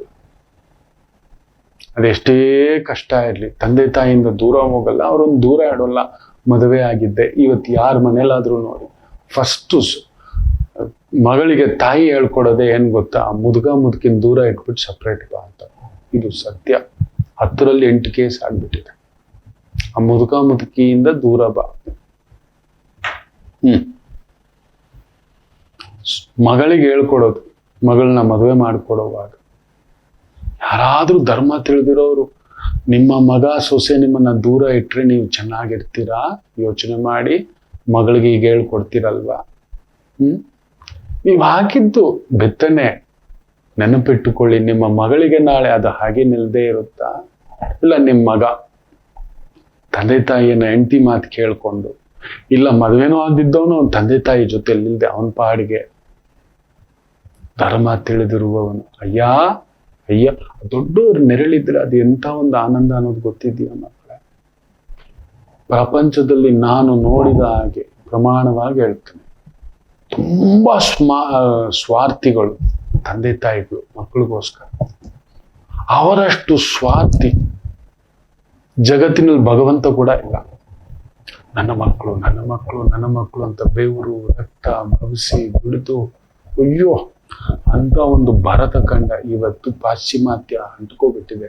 ಅಮೇರಿಕ ಹೋಗಿ ಹೋಗಿ, ಲಂಡನ್ ಹೋಗಿ ಹೋಗಿ ಆ ದುಡ್ಡು ಆ ದುಡ್ಡು ಯಾರ ದುಡ್ಡು ಅದು? ಅವ್ರು ಯಾರು ಅಮ್ಮ ಅಪ್ಪ ಹತ್ರ ಇಲ್ಲ, ಹೆಂಡತಿ ಜೊತೆನೇ ಇಲ್ಲ, ಗಂಡನ ಜೊತೆಲಿ ಇಲ್ಲ. ಯಾರನ್ನಾದ್ರೂ ಕೇಳಿ ನೀವು, my first husband son, my second husband daughter and he is my third husband ಅಂತ ಈ ರೀತಿ ಹೇಳ್ತಕ್ಕಂಥ ಒಂದು ಭಾವ. ಆ ಊರಿನ ಅನ್ನ ತಿಂದು ಬಂದ ಮೇಲೆ ಇನ್ನೇನು ಬರುತ್ತೆ? ಅವ್ರು ಯಾರಾದ್ರೂ ಅಲ್ಲಿ ಅಮ್ಮ ಅಪ್ಪನ ಜೊತೆಲಿ ಇದ್ದಾರ? ಇಲ್ಲ ಮಕ್ಕಳ ಜೊತೆಲಿ ಇದ್ದಾರ? ಅಲ್ಲಿ ಮಕ್ಕಳು ಮರ್ಯಾದೆ ಕೊಡಲ್ಲ, ಅದು ಬಂದ್ಬಿಟ್ಟಿದೆ ಇವತ್ತು. ಅಲ್ಲಿ ದೊಡ್ಡವರು ಕೂಡ ಮಕ್ಕಳ ಜೊತೆಲಿ ಇರೋಲ್ಲ. ನಾನಾ ತಿಂದೇನೋ, ನಾನಾ ಎಲ್ಲೋಗಿದ್ದೇನೋ ನಮ್ಮನ್ನೊಂದು ಕೇಳೋಕೆ ಹೇಳೋಕೆ ತುಂಬಾ ಅದನ್ನು ತಿಳಿಸಿದಂತ ಗುರು, ಆ ಗುರುವಿಗೂ ಇಲ್ಲ. ಗುರುವಿನ ಹೆಸರಿನಲ್ಲೂ ಮೋಸ. ನೋಡಿ, ಮೊನ್ನೆ ಯಾವುದೋ ಒಂದು PhD ಕೊಟ್ಟಿದ್ದಾರಂತೆ ನಮ್ಮ ಕರ್ನಾಟಕದಲ್ಲೇ ನಡೆದಿರೋದು. PhD ಮೋಸ. ಅದು ಬಿಡಿ, ಒಂದು ಕುಜಾರ ಹುಸಂದಿ ಒಂದು ಸಂಸ್ಥೆಯಲ್ಲಿ 100ಕ್ಕೂ ಮೇಲ್ಪಟ್ಟು ಜನ ಟೆಂಪ್ರರಿ ರಜಾ ತಗೊಂಡು ಓಡೋಗ್ಬಿಟ್ಟಿದ್ದಾರೆ. ಕಾರಣ ಕೇಳಿದ್ರೆ ಸಾವಿರಾರು ಎಕರೆ ಬೇರೆ ಬೇರೆಯವ್ರ ಹೆಸರಿನಲ್ಲಿ ಮಾಡಿಕೊಟ್ಬಿಟ್ಟಿದ್ರೆ, ಈಗ ಎನ್ಕ್ವೈರಿ ಅಂತ ಹೇಳಿದ್ರೆ ಊರ್ ಬಿಟ್ಟು ಓಡೋಗ್ಬಿಟ್ಟಿದ್ದಾರೆ, ಮೊಬೈಲ್ ಸ್ವಿಚ್ ಆಫ್ ಮಾಡ್ಕೊಬಿಟ್ಟು ನಮ್ಮ ಹಾಸನದಲ್ಲಿ. ಇಂಥವೆಲ್ಲ ದಗಲ್ಬಾಜಿಗಳು ಉಟ್ಕೊಂಡಿದ್ರೆ ಇನ್ನು ಎಲ್ಲಿಯ ವೈದಿಕತೆ? ಸುಮ್ಮನೆ ಇವತ್ತು ಗುರು ಪೌರ್ಣಮಿ ಅಂತ ಓಡ್ತಾರೆ ಮಕ್ಕಳ, ಅಲ್ಲೆಲ್ಲೋ ಓಡ್ತಾರೆ, ಅಲ್ಲಿ ಯಾರಿಗೂ ಕಾಲಕ್ಕೆ ಬೀಳ್ತಾರೆ, ಬೀಳೋರ್ಗಷ್ಟೇ. ನಿಜವಾದ ಗುರು ಪೌರ್ಣಮಿ ಇಲ್ಲವೇ ಇಲ್ಲ. ನಿಮ್ಮ ಒಳಗಡೆ ಆತ್ಮಸಾಕ್ಷಿಗೆ ಮೀರಿದ ಗುರುವಿಲ್ಲ, ನೆನ್ಪಿಟ್ಕೊಳ್ಳಿ. ಯಾರ್ಯಾರೋ ಗುರುವನ್ನ ಯಾಕೆ ಹುಡ್ಕೊಂಡು ಹೋಗ್ತಾರೆ? ಮೊನ್ನೆ ಕಾರ್ಯಕ್ರಮದಲ್ಲಿ ನಾನು ಅದೇ ಹೇಳ್ದೆ, ನಾನು ಏನ್ ಮಾಡಿದ್ದೇನೆ, ಏನ್ ಕೊಟ್ಟಿದ್ದೇನೆ, ನನ್ನನ್ನು ಯಾಕೆ ಬಂದು ಹಿಡ್ಕೊಳಕ್ ಬರ್ತೀರಿ, ಕಾಲು ಹಿಡ್ಕೊಳಕ್ ಬರ್ತೀರಿ, ಪ್ರಾರ್ಥನೆ ಮಾಡಕ್ ಬರ್ತೀರಿ? ನನಗೆ ಯಾಕೆ? ಮನೆಯಲ್ಲಿರೋ ಅಮ್ಮ ಅಪ್ಪನಿಗೆ ಹೋಗಿ ಬೀಳೋದು. ನಿಮ್ಮ ಪತ್ನಿಯೇ ನಿಮ್ಮ ಗುರು, ನಿಮ್ಮ ಪತಿಯೇ ನಿಮ್ಮ ಗುರು, ಮಹಾಗುರುಗಳು ಮನೇಲೇ ಇದ್ದಾರೆ. ಮಕ್ಕಳು ಕೂಡ ಮಹಾಗುರುಗಳಾಗ್ಬಿಟ್ಟಿದ್ದಾರೆ ಇವತ್ತಿನ ಅಲ್ಫಾ ಜೆನ್ಜಿ. ಇಂಥದ್ದು ನನ್ನ ಹತ್ರ ಏನಿದೆ? ಜೋಳಿಗೆ ದಾಸೆ ಹತ್ರ ಏನೋ ಒಂದಷ್ಟು ಪ್ರವಚನ ಹೇಳ್ತೀನಿ. ನಿಜವಾದ ಗುರು ಹುಡ್ಕೊಂಡು ಮನೇಲೇ ಇರ್ತೆ, ಎಲ್ಲೆಲ್ಲೋ ಕಾಡು ಮೇಡು ಹುಡ್ಕೊಂಡು ಹೋಗೋದು. ಆತ್ಮಸಾಕ್ಷಿಗೆ ಮನಸ್ಸಾಕ್ಷಿಗೆ ಮೀರಿದ ಗುರುವಿಲ್ಲ. ಅದು ಹೇಳ್ತದಲ್ಲೇ, ನೀನ್ ಏನ್ ಮಾಡ್ತಿದ್ಯಾ ಗೊತ್ತೇನೋ, ನೀನ್ ಎಲ್ಲಿ ಏನಿದೆಯಾ ಗೊತ್ತೇನೋ, ಯಾಕೀಗ ಆಡ್ತಿದ್ಯಾ ಗೊತ್ತೇನೋ, ಪ್ರತಿಯೊಂದನ್ನು ನಮ್ಮ ಮನಸ್ಸಾಕ್ಷಿ ತಿಳಿಸುತ್ತೆ. ನೀವು ಮನಸ್ಸಾಕ್ಷಿಯ ಮಾತನ್ನ ಕಣ್ಣು ಮುಚ್ಕೊಂಡು ನಿತ್ಯ ಬೆಳಿಗ್ಗೆ ಎದ್ದ ತಕ್ಷಣ 10 ನಿಮಿಷ ಕೂತ್ಕೊಳ್ಳಿ. ಸಂಜೆ ಮಲ್ಕೊಳ್ಳೋಕ್ ಮೊದಲು 10 ನಿಮಿಷ ಕೂತ್ಕೊಳ್ಳಿ ಮಗಳೇ. ನೀವು ನನ್ನ ಮಾತು ಕೇಳ್ಬೇಡಿ, ದೇವ್ರ ಮಾತು ದೇವ್ರು ಬರೋಲ್ಲ. ಯಾರ ಮಾತು ಕೇಳ್ಬೇಡಿ. ನೀವು 48 ದಿನ ರಾತ್ರಿ ಮಲ್ಕೊಳ್ಳೋಕ್ ಮೊದಲು ಅವತ್ತು ಬೆಳಗ್ಗೆಯಿಂದ ಸಂಜೆವರೆಗೆ ಮಾಡಿದ್ ಕುಳಿತುಕೊಂಡು ಮನಸ್ಸಿನಲ್ಲಿ ರಮಿಸಿ. ಎಲ್ಲೆಲ್ಲಿ ಹೋಗಿದ್ದೆ, ಏನೇನ್ ಮಾಡಿದೆ, ಏನೇನ್ ತಿಂದೆ, ಎಲ್ಲೆಲ್ಲ ಸುಳ್ಳು ಹೇಳ್ದೆ, ಎಲ್ಲೆಲ್ಲ ಏನ್ ಬಚ್ಚಿಟ್ಟೆ, ಎಲ್ಲೆಲ್ಲ ಏನ್ ತೆಗೆದಿಟ್ಟೆ, ಯಾವುದನ್ನೆಲ್ಲ ನೋಡಿದೆ, ವಿಕಾರವಾಗಿಯೂ ನೋಡಿರ್ತೇವೆ. ಆಹಾ, ಆ ಸ್ವೀಟು, ಆ ಅಂದ, ಆ ಅಧಿಕಾರ, ಆ ಚೈನು, ಆ ಪಂಚೆ, ಆ ಕಚ್ಚೆ, ದೇವ್ರ ಮೇಲೆ ಇರೋ ಒಡವೆ, ಆ ಕಿರೀಟ, ಪಕ್ಕದಲ್ಲಿ ಬಂದಿರೋರ್ ಸೀರೆ, ಎಲ್ಲ ನೋಡಿರುತ್ತೆ ನಮ್ಮ ಮನಸ್ಸು ವಿಕಾರ. ಕುಳಿತುಕೊಂಡು ಆ ರಮಸ್ ನೋಡಿ, ಬಾಸ್ಗೆ ಏನ್ ಸುಳ್ಳು ಹೇಳಿದ್ವಿ, ಮನೆ ಆಕೆಗೆ ಏನ್ ಸುಳ್ಳು ಹೇಳಿದ್ವಿ, ಅಲ್ಲೆಲ್ಲ ಫ್ರೆಂಡ್ಸ್ ಜೊತೆಲಿ ಪಾರ್ಟಿಗೆ ಹೋಗಿದ್ರೆ ಬಾಯಲ್ಲಿ ಒಂದು ಮಿಂಟ್ ಹಾಕೊಂಡು ಬಂದು ಸುಳ್ಳು ಹೇಳಿದ್ವಿ, ಏನೇನ್ ಸುಳ್ಳು ಹೇಳಿದ್ವಿ ಎಲ್ಲ ತೋರಿಸುತ್ತೆ ಮಕ್ಕಳೇ. ಇದು ಪರಮಾತಿ ಪರಮ ಸತ್ಯ. ನೀವು ಕುಳಿತುಕೊಳ್ಳಿ, ನಿಮ್ಮ ಮನಸ್ಸಾಕ್ಷಿ ಮಾತಾಡುತ್ತೆ. ಅದು ಹೇಳೋದನ್ನ ಕೇಳಿ. ಬೆಳಿಗ್ಗೆಯಿಂದ ಏನೇನ್ ಮಾಡ್ದೋ, ಬಾಸ್ ಹತ್ರ ಬೆಳಿಗ್ಗೆ ಹೊರಡೋವಾಗ್ಲೇ ಅಲ್ಲಿ ಹೋಗಿದ ತಕ್ಷಣಪ್ಪ ಸರ್ ಟ್ರಾಫಿಕ್ ಸರ್, ಅದು ಸರ್, ಇದು ಸರ್, ಎಷ್ಟು ಸುಳ್ಳುಗಳ ಕಂತೆ, ಬರೀ ಸುಳ್ಳೆ. ಹೇಳುವುದೊಂದು, ಮಾತನಾಡಿರುವುದೊಂದು, ನಡ್ಕೊಂಡಿರೋದೊಂದು. ನೀವು ಯಾರು ಬೇಡ, ಅದೊಂದು ಕನ್ನಡಿ ಮಕ್ಕಳೇ, ನಿಮ್ಮ ಕನ್ನಡಿ ಪ್ರತಿಫಲನ, ನಿಮಗೆ ಸಾಕ್ಷಿ ಅದು. What are you, who are you. ಇದು ಅವನ ಜೊತೆ ಮಾತಾಡಿ ಮಕ್ಕಳೇ ಮಲಗುವಾಗ ಒಂದು 20 ನಿಮಿಷ ಧ್ಯಾನಕ್ಕೆ ಜಾರಿ.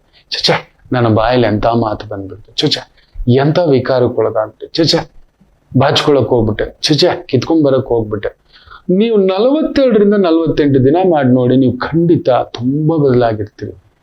ನಿಮಗೇ ಗೊತ್ತಿಲ್ಲದೆಯೇ ನಿಮ್ಮ ಮುಖದಲ್ಲಿ ಒಂದು ಔರ ಬಂದ್ಬಿಡುತ್ತೆ, ನೀವೇ ಒಂದು ಮಹಾಗುರು ಆಗ್ಬಿಡ್ತೀರಿ. ಪ್ರತಿಯೊಬ್ಬರು ಗುರುವಾಗಬಲ್ಲಿರಿ, ನೆನಪಿಟ್ಕೊಳ್ಳಿ. ನೀವು 20 ನಿಮಿಷ ನೀವು ನಿಮ್ಮನ್ನ ಧ್ಯಾನಕ್ಕೆ ದೂಡ್ಕೊಂಡ್ರೆ ಎಲ್ಲೂ ಹೋಗೋದು ಬೇಡ. ನಿಮಗೆ BP ಬರಲ್ಲ, ಶುಗರ್ ಬರಲ್ಲ, ಎಂಥದ್ದು ಬರಲ್ಲ. ನಮ್ಮದಲ್ಲ, ನಮ್ಮ ಯೋಗ್ಯತೆ ಅಲ್ಲ ಅಂದ್ರೆ ಕೂಡ ಮನುಷ್ಯ ಆ ಕಾರ್ ತಗೋಬಿಡ್ಬೇಕಿತ್ತು. ಬರೋ ಸಂಬಳ 20,000, ಇಲ್ಲ ಉಳಿತಾಯ 20,000, ಕಾರ್ ಮಾತ್ರ 40,000 EMI ಕಟ್ಟಬೇಕು. ನೋಡಿ, ಈ ರೀತಿ ನಿಮ್ಮನ್ನ ಎಳೆದಿರುತ್ತೆ. ಆ ಚಿಕ್ಕಗಳಿಗೆ ಸಿಕ್ಕಾಕ್ಸಿರುತ್ತೆ. ಫ್ರೆಂಡ್ ಹತ್ರ ಒಂದು 5 ಲಕ್ಷ ತಗೊಳ್ಳೋಣ, ಬೋನಸ್ ಬರುತ್ತೆ, ಬೋನಸ್ ಬಂದಿಲ್ಲ ಅಂದ್ರೆ ಗತಿ ಏನು? ಯಾವುದೋ ಒಂದು ಸೈಟ್ ದುಡ್ಡು ಬರ್ಬೇಕು, ಆ ಟೈಮಿಗೆ ದುಡ್ಡು ಬಂದಿಲ್ಲ ಅಂದ್ರೆ ಏನ್ ಗತಿ? ತಗೊಂಡು ಒಂದು ಮಾತು ಕೊಟ್ಟಿದ್ದಾರೆ. ಈ ರೀತಿ ಬುದ್ಧಿ ಪ್ರಚೋದಯಾತ್, ವಿಕಾರಾತ್ ಪ್ರಚೋದಯಾತ್, ದುರ್ಬುದ್ಧಿ ಪ್ರಚೋದಯಾತ್, ದುಷ್ಟ ಚೇಷ್ಟೆ ಪ್ರಚೋದಯಾತ್. ಏನೋ ಬೆಳಿಗ್ಗೆ ಹಿಂಗೆ ನೋಡಬಾರ್ದನೆ ಹೆಂಗ್ ನೋಡ್ತಿದ್ದೆ ಗೊತ್ತಾ ಮನಸ್ಸಿನಲ್ಲಿ. ಅದು ಉಗಿಯುತ್ತೆ ನಮ್ಮನ್ನ. ಹೊಟ್ಟೆಲಿದ್ದ ಹಣ್ಣು ನೋಡ್ತಿದ್ರಪ್ಪ, ಇದು ನನಗೆ ಇರ್ಬೇಕು. ಆ ಪ್ರಸಾದ, ಇದು ನನಗೆ ಇರ್ಬೇಕು. ಈ ರೀತಿ ನೀವು ಈ ಗುರು ಪೌರ್ಣಿಮೆಗೆ ಇವತ್ತಿಂದ ಈ ಒಂದು ಸೆಲ್ಫ್ ಗುರುವಾಗಬಲ್ರಿ, ಸೆಲ್ಫ್ ಗಾಡ್ ಮ್ಯಾನ್ ಆಗಬಲ್ರಿ. ನೀವೇ ದೇವರು, ಅಖಿಲಾಂಡ ಕೋಟಿ ಬ್ರಹ್ಮಾಂಡ ನಾಯಕ ನಿಮ್ಮ ದೇಹದಲ್ಲೇ ಇದ್ದಾನೆ. ನಿಮ್ಮ ನಾಡಿ ಒಂದೊಂದು ನಾಡಿ ನರಗಳಲ್ಲಿದ್ದಾನೆ ಮಕ್ಕಳೇ. ಎಲ್ಲೋ ಓಡಬೇಡಿ, ಸಾಲ ಮಾಡಿ ಹೋಗ್ಬೇಡಿ, ಎಲ್ಲೋ ದುಡುಕ್ಬೇಡಿ. ನಾ ಹೇಳ್ತಲ್ಲೇ ಇದ್ದೆ ಮೊನ್ನೆ ಕೂಡ ನೋಡಿ, ಬರೀ ದೇವಸ್ಥಾನ ಪುಣ್ಯಕ್ಷೇತ್ರಗಳಿಗೆ ಹೋಗಿ ಬರ್ತಿರೋ ಕಡೆನೇ ಆಕ್ಸಿಡೆಂಟ್ ಇನ್ನೊಂದು ಆಗ್ತಿದೆ. ಕೇಳ್ತಿಲ್ಲ, ದೊಂಬಿಗಳು, ಗಲಾಟೆಗಳು, ಇನ್ನೊಂದು ವಿಚಿತ್ರಕಾರಿಗಳು.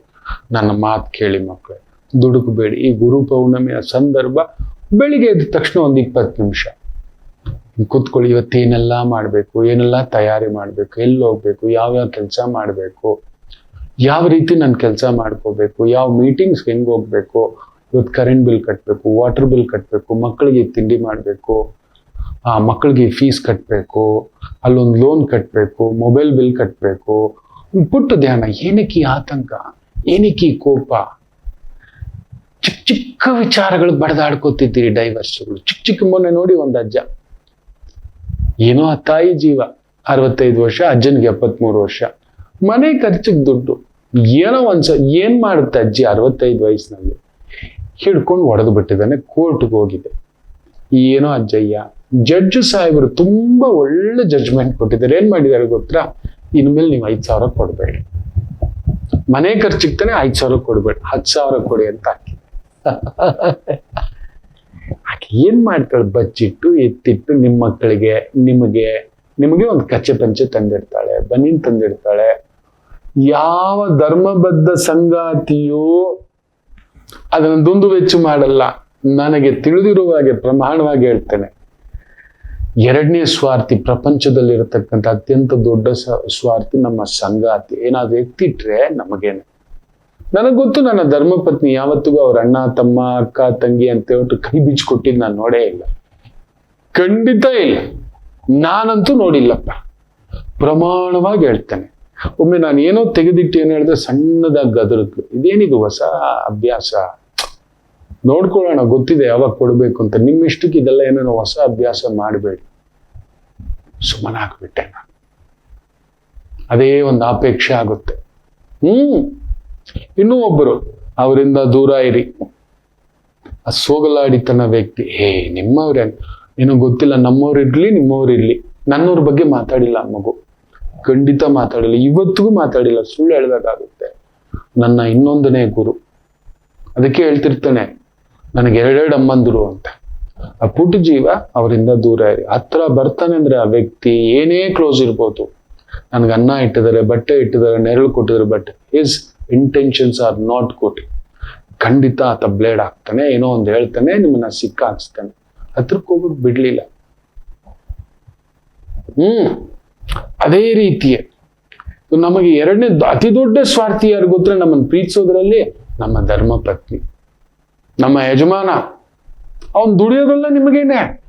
ಈ ಒಂದು ಸಣ್ಣ ವಿಚಾರ ಜಗಳಗಳಿಗೆ ಈ ಮಟ್ಟಕ್ಕೆ, ಇಷ್ಟು ಕೊಲೆ ಮಾಡೋ ಮಟ್ಟಕ್ಕೆ, ಆಸೆಗಳ ದುರಾಸೆಗಳ ಮಟ್ಟಕ್ಕೆ ಏನಾಗ್ತದೆ? ಕಡೆಗುಳಿಯೋದು ಏನು ಗೊತ್ತಿಲ್ಲ ಮಕ್ಕಳೇ, ಗೋಡೆ ಮೇಲಿನ ಫೋಟೋ. ತುಂಬಾ ನೋವಾಗುತ್ತೆ ಮಕ್ಕಳೇ. ನಡೀತಿರೋ ಈ ಒಂದು ಘಟನೆಗಳು ನೋಡ್ತಿರೋದು, ಏನೇನೋ ಮಾಡ್ತಿದ್ದಾರೆ. ಮನೇನ್ ಕಾಪಾಡ್ಕೊಂಡಿಲ್ಲ, ಮನೆತನನ್ ಕಾಪಾಡ್ಕೊಂಡಿಲ್ಲ, ಕುಟುಂಬನ್ ಕಾಪಾಡ್ಕೊಂಡಿಲ್ಲ, ಹೆತ್ತವನ್ ಕಾಪಾಡ್ಕೊಂಡಿಲ್ಲ, ಮಕ್ಕಳನ್ನ ಕಾಪಾಡ್ಕೊಂಡಿಲ್ಲ. ನಾವೆಲ್ಲ ದೇಶ, ಭಾಷಾ, ರಾಜ್ಯ, ಇನ್ನೊಂದು ಏನೇನೋ ಮಾತಾಡ್ತಿದ್ದೆ, ಒಂದು ಅರ್ಥ ಆಗ್ತಿಲ್ಲ. ಸ್ವಲ್ಪ ಪ್ರೀತಿ ಪ್ರೇಮದಿಂದ ಇರಬೇಕಾದವರೇ ಇಷ್ಟಿಷ್ಟು ಚಿಕ್ಕ ವಿಚಾರಗಳಿಗೆ, ಅಣ್ಣ ತಮ್ಮ ಇನ್ನೊಂದು, ದಯಮಾಡಿ ಬೆಳಿಗ್ಗೆ 10 ನಿಮಿಷ ಕುಳಿತುಕೊಂಡು ನೋಡಿ. ಇವತ್ತು ತಮ್ಮನನ್ನ, ತಂಗಿಯನ್ನ, ಅಕ್ಕನನ್ನ ಮಾತಾಡ್ಸೋದು, ಒಂದು ಮಾತು ತಿಂದಿಯನ್ನೋ. ನಾವು ಬೆಳೆದು ಬಿಟ್ಟಿರ್ಬೋದು, ದೇವ್ರು ನಮಗೆ ಕೊಟ್ಟಿರೋ ಆಶೀರ್ವಾದ. ನಮಗಿಂತ ಏನೋ ಒಂದು ದೈವಾನುಗ್ರಹ. ನಮ್ಮ ಸ್ನೇಹಿತ ಸಿಕ್ಕಿದಾಗ ಅವನನ್ನ ಹೇಳ್ಕೊಂಡು ಪಕ್ಕದಲ್ಲಿ ನಿಲ್ಲಿಸ್ಕೊಳ್ಳಿ, ಆ ಮಾತಾಡಿ ನೋಡಿ, ಅಪ್ಕೊಂಡು ನೋಡಿ, ಅವನ ಮಕ್ಕಳನ್ನ ಮಾತಾಡಿಸ್ ನೋಡಿ. ಅದೆಷ್ಟು ಖುಷಿ ಪಟ್ಬಿಡ್ತಾರ. ಆದ್ರೆ ಇವತ್ತೇನ್ ಗೊತ್ತಾ, ಅವನಿಗೆ ಹೋಗಿದ್ದೆ ಇರ್ಲಿ, ದೈವ ನಮ್ಮನ್ನ ಎಲ್ಲಿ ನಿಲ್ಸಿತ್ತು, ಇವತ್ತೆಲ್ಲ ಕರ್ಕೊಂಡು ಬಂದಿದೆ. ಗುರು ಪೌರ್ಣಮಿಗೆ ಹೇಳ್ಕೊಡ್ತಿದ್ದೆ ನನ್ನ ಮಕ್ಕಳೇ. ಇವತ್ತು ನಮಗ್ ಬೇಕಿರೋದು ಆನಂದ ಹಾಗೂ ನೆಮ್ಮದಿ. ಆನಂದ ಎಲ್ಲಿದೆ ಗೊತ್ತಾ? ನಮ್ಮ ಮನಸ್ಸಿನಲ್ಲೇ ಇದೆ. ಇಲ್ಲದ ಹುಡುಕ್ಬೇಡಿ, ಇಲ್ಲದ್ರ ಬಗ್ಗೆ ಚಿಂತಿಸ್ಬೇಡಿ. ಇರ್ಲಿ ಬಿಡು, ಏನೋ ಒಂದು ಕಾರ್ ಮೇಲೆ ಆಸೆ, 1-2 ದಿನ ಆದ್ಮೇಲೆ ತಗೋತೀನಿ ಬಿಡ ಅಂತ ಮನ್ಸಲ್ಲಿ ಅನ್ಕೊಳ್ಳಿ. ಮಕ್ಕಳು ಇಲ್ಲ, ಸರಿ ಅಲ್ವಾ? ಯಾರಾದ್ರೂ ಮಕ್ಕಳಿದ್ದು ಆತ್ಮಹತ್ಯೆಗೆ ಪ್ರಯತ್ನ ಮಾಡಿರ್ತಾರಲ್ವ, ಅವ್ರನ್ನ ನೋಡಿ, ಅಪ್ಪ ಎಂತ ಒಂದು ಮಕ್ಕಳು ನನಗಾಗ್ಲಿಲ್ಲ, ನಾನು ತೃಪ್ತಿಯಾಗಿದ್ದೇನೆ ಈಗ ಅಂದ್ಕೊಳ್ಳಿ. ಮದುವೆ ಆಗಿಲ್ಲ, ಡೈವರ್ಸ್ಗಳಾಗ್ತಿದ್ದಾವಲ್ವ, ವಿಚಿತ್ರ ಕೊಲೆಗಳು ಮಾಡ್ತಿದ್ದಾರಲ್ವ, ಗಂಡನ ಹೆಂಡತಿನ ಗಂಡ. ಅಮ್ಮ ನಾನು ಬಚಾವ್. ತುಂಬಾ ಜನ ಮದುವೆ ಆಗಿಲ್ಲ ಅಂತ ಆತ್ಮಹತ್ಯೆ, ವಿಕಾರ, ಡಿಪ್ರೆಷನ್, ಸಪ್ರೆಷನ್. ಇದನ್ನ ನೋಡಿ. ನಮಗೇನಿಲ್ವೋ ಅದನ್ನ ನೆನ್ಸ್ಕೊಂಡು ಕೊರಗಬೇಡಿ. ಅದನ್ನ ಪಡೆದವ್ರು ಪಡ್ತಿರೋ ಆ ನೋವನ್ನ ನೋಡಿ. ಮನೆ ಇಲ್ಲ, ಯಾರೋ ಮನೆ ಹೆಸರಲ್ಲಿ ಸಾಲ ಮಾಡ್ಬಿಟ್ಟಿದ್ದಾನಲ್ವಾ, ಅಮ್ಮ ಅಂತ ತಿಂಗಳಾದ್ರೆ EMI ಕಟ್ತಾ ಸುಮ್ಮನೆ ಸುಲಿಗೆ ಮಾಡ್ತಿದ್ರಲ್ಲ, ಅಲ್ಲಿ ನೋಡಪ್ಪ ನಾನು ನೆಮ್ಮದಿಯಾಗಿದ್ದೀನಿ. ತಿಂಗಳಾದ್ರೆ ಬರೀ ಒಂದು 20,000 ಬಾಡಿಗೆ, ನೆಮ್ಮದಿಯಾಗಿದ್ದೀನಿ. ಎತ್ತಾಕೊಂಡ ಹೋಗೋದು ಬೇಡ, ನೋಡೋಣ ಬಂದಾಗ ನೋಡೋಣ, ಇನ್ನೊಂದು ತಿಂಗಳು ನೋಡೋಣ, ಇನ್ನೊಂದು ವರ್ಷ ಈಗ ಬೇಡ. ನಿನ್ಗೆ ಯಾರು ಇಲ್ಲ, ನೀನು ಒಂಟಿ ಅಂತಾರಲ್ವ. ಕೆಲವರು ಮನೆ ತುಂಬಾ ಇದ್ದು ಎಲ್ಲ ಬಿಟ್ಟು ವೃದ್ಧಾಶ್ರಮಕ್ಕೆ ಬಂದ್ಬಿಟ್ಟಿರ್ತಾರೆ ನೋಡಿ, ಅವ್ರನ್ನ ನೋಡಿ, ಅಬ್ಬ ಎಲ್ಲ ಆಯ್ತು, ನನಗೆ ಯಾರು ಇಲ್ಲದೆ ಇರೋದೇ ಒಳ್ಳೇದಾಯ್ತು ಹಿಂಗ ಅನ್ಕೊಳ್ಳಿ ಮಕ್ಕಳೇ. ಪಾಪ ಅವ್ರು ನೋಡಿ, ಎಲ್ಲ ಇದ್ದು ಎಲ್ಲ ಬಿಟ್ಟು ಇದು ಒಂದು ಜೀವನ, ಇದು ಒಂದು ಬೇಕಾ ಅಂತ ವೃದ್ಧಾಶ್ರಮ, ಅನಾಥಾಶ್ರಮಕ್ಕೆ ಹೋಗ್ಬಿಟ್ಟಿರ್ತಾರೆ ನೋಡಿ. ಅವರನ್ನ ನೋಡಿ, ಅಮ್ಮ ನಾನ್ ತಪ್ಪಿಸ್ಕೊಬಿಟ್ಟಪ್ಪ, ಎಂತೆಂತ ಮೋಸ, ಹೆತ್ತವರೇ ಮಕ್ಕಳೇ ಒಡಹುಟ್ಟು, ಇದನ್ನೆಲ್ಲ ನೋಡ್ಲಾರ್ದೆ ಈ ರೀತಿ ಯೋಚನೆ ಮಾಡಿ ನೋಡಿ. ಗುರು ಪೌರ್ಣಮಿಗೆ ಹೇಳ್ಕೊಡ್ತಿದ್ದೇನೆ. ಅಯ್ಯೋ ಕಾಶಿಗೆ ಹೋಗ್ಲಿಲ್ಲ ಗುರುಗಳೇ, ಎಷ್ಟು ಜನ ಕಾಶಿಗೆ ಹೋದವ್ರು ವಾಪಸ್ಸೇ ಬಂದಿಲ್ಲ. ಅಪ್ಪ ನಾನು ಇದ್ದೇನೆ ಇಲ್ಲಿ ಶಿವ, ನಿನ್ನ ಇಲ್ಲೇ ನೋಡ್ಕೊಂಡೆ ನನ್ನ ಹೆಂಡತಿ ಮಕ್ಕಳ ಜೊತೆ ಆನಂದವಾಗಿದ್ದೇನೆ. ಅಲ್ಲೆಲ್ಲೋ ಹೋಗ್ಬಿಟ್ಟು ದೂರದ ಲಿಂಗ, ಶಿವಲಿಂಗ ದೂರದ್ ನೋಡ್ಬೇಕು, ಹೋಗಿ ದೂರಕ್ಕೆ ಹೋಗ್ಬಿಟ್ರಿ, ಎಲ್ಲ ಬಿಟ್ಬಿಟ್ರಿ.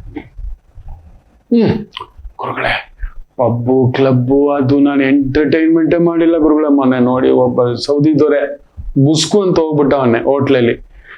ಅಷ್ಟು ದುಡ್ಡಿದ್ದು ಏನು ಪ್ರಯೋಜನ? ವಿಪರೀತ ಆಗಿ ಬೇಕಿತ್ತ ನನಗೆ. ಅಯ್ಯೋಯಪ್ಪ ಹೋಗ್ದಿರೋದೇ ಒಳ್ಳೇದಾಯ್ತಪ್ಪ. ಇಂಥವ್ರು ದೊಡ್ಡವ್ರ ಸಹವಾಸು, ನಾನು ದೊಡ್ಡವನಾಗ್ಲಿಲ್ಲ ಅಂತಿರಲ್ಲ, ಅಂಥವ್ರನ್ನ ನೋಡಿ, ಓಹೋ ಇಂಥ ಕೆಲ್ಸಗಳು ಇದೆಯಾ, ಬೇಡಪ್ಪ. ಇನ್ನು ಒಬ್ರು ಸೆಲೆಬ್ರಿಟಿ ಆಗಿಲ್ಲ, ಸೆಲೆಬ್ರಿಟಿ, ಯಾರಾದ್ರೂ ಸೆಲೆಬ್ರಿಟಿದು ಕಣ್ಣೀರ್ ಹಾಕ್ತಿರ್ತಾರಲ್ವಾ, ಬೇಕಿತ್ತ ನನಗೆ, ಅಯ್ಯೋ ಇದು ನನಗೆ ಬೇಕಿತ್ತ ಅಂತ ಕಣ್ಣೀರ್ ಹಾಕ್ತಿರ್ತಾರಲ್ವಾ, ಅವ್ರನ್ನ ನೋಡಿ ಅಮ್ಮಮ್ಮ ಆ ಹೆಸರಿನ ಸವಾಸನೆ ಬೇಡ ಅನ್ಸುತ್ತೆ. ಅಯ್ಯೋ ದುಡ್ಡಿಲ್ಲ ಅನ್ಸುತ್ತಲ್ವಾ. ಯಾರಾದ್ರೂ ಕಳ್ಳರು ನುಗ್ಬಿಟ್ಟು ಅವ್ರ ಮನೇಲಿ 5 kg 10 kg ದುಡ್ಡು ತಗೊಂಡು ಹೋದ್ರು, ಯಾಪ ದುಡ್ಡು ಮಾಡದೇ ಇರೋದು ಆನಂದವಾಗಿದ್ದೇನೆ ಅಂತ ಹಿಂಗ ಅಂದ್ಕೊಳ್ಳಿ ಮಕ್ಕಳೇ.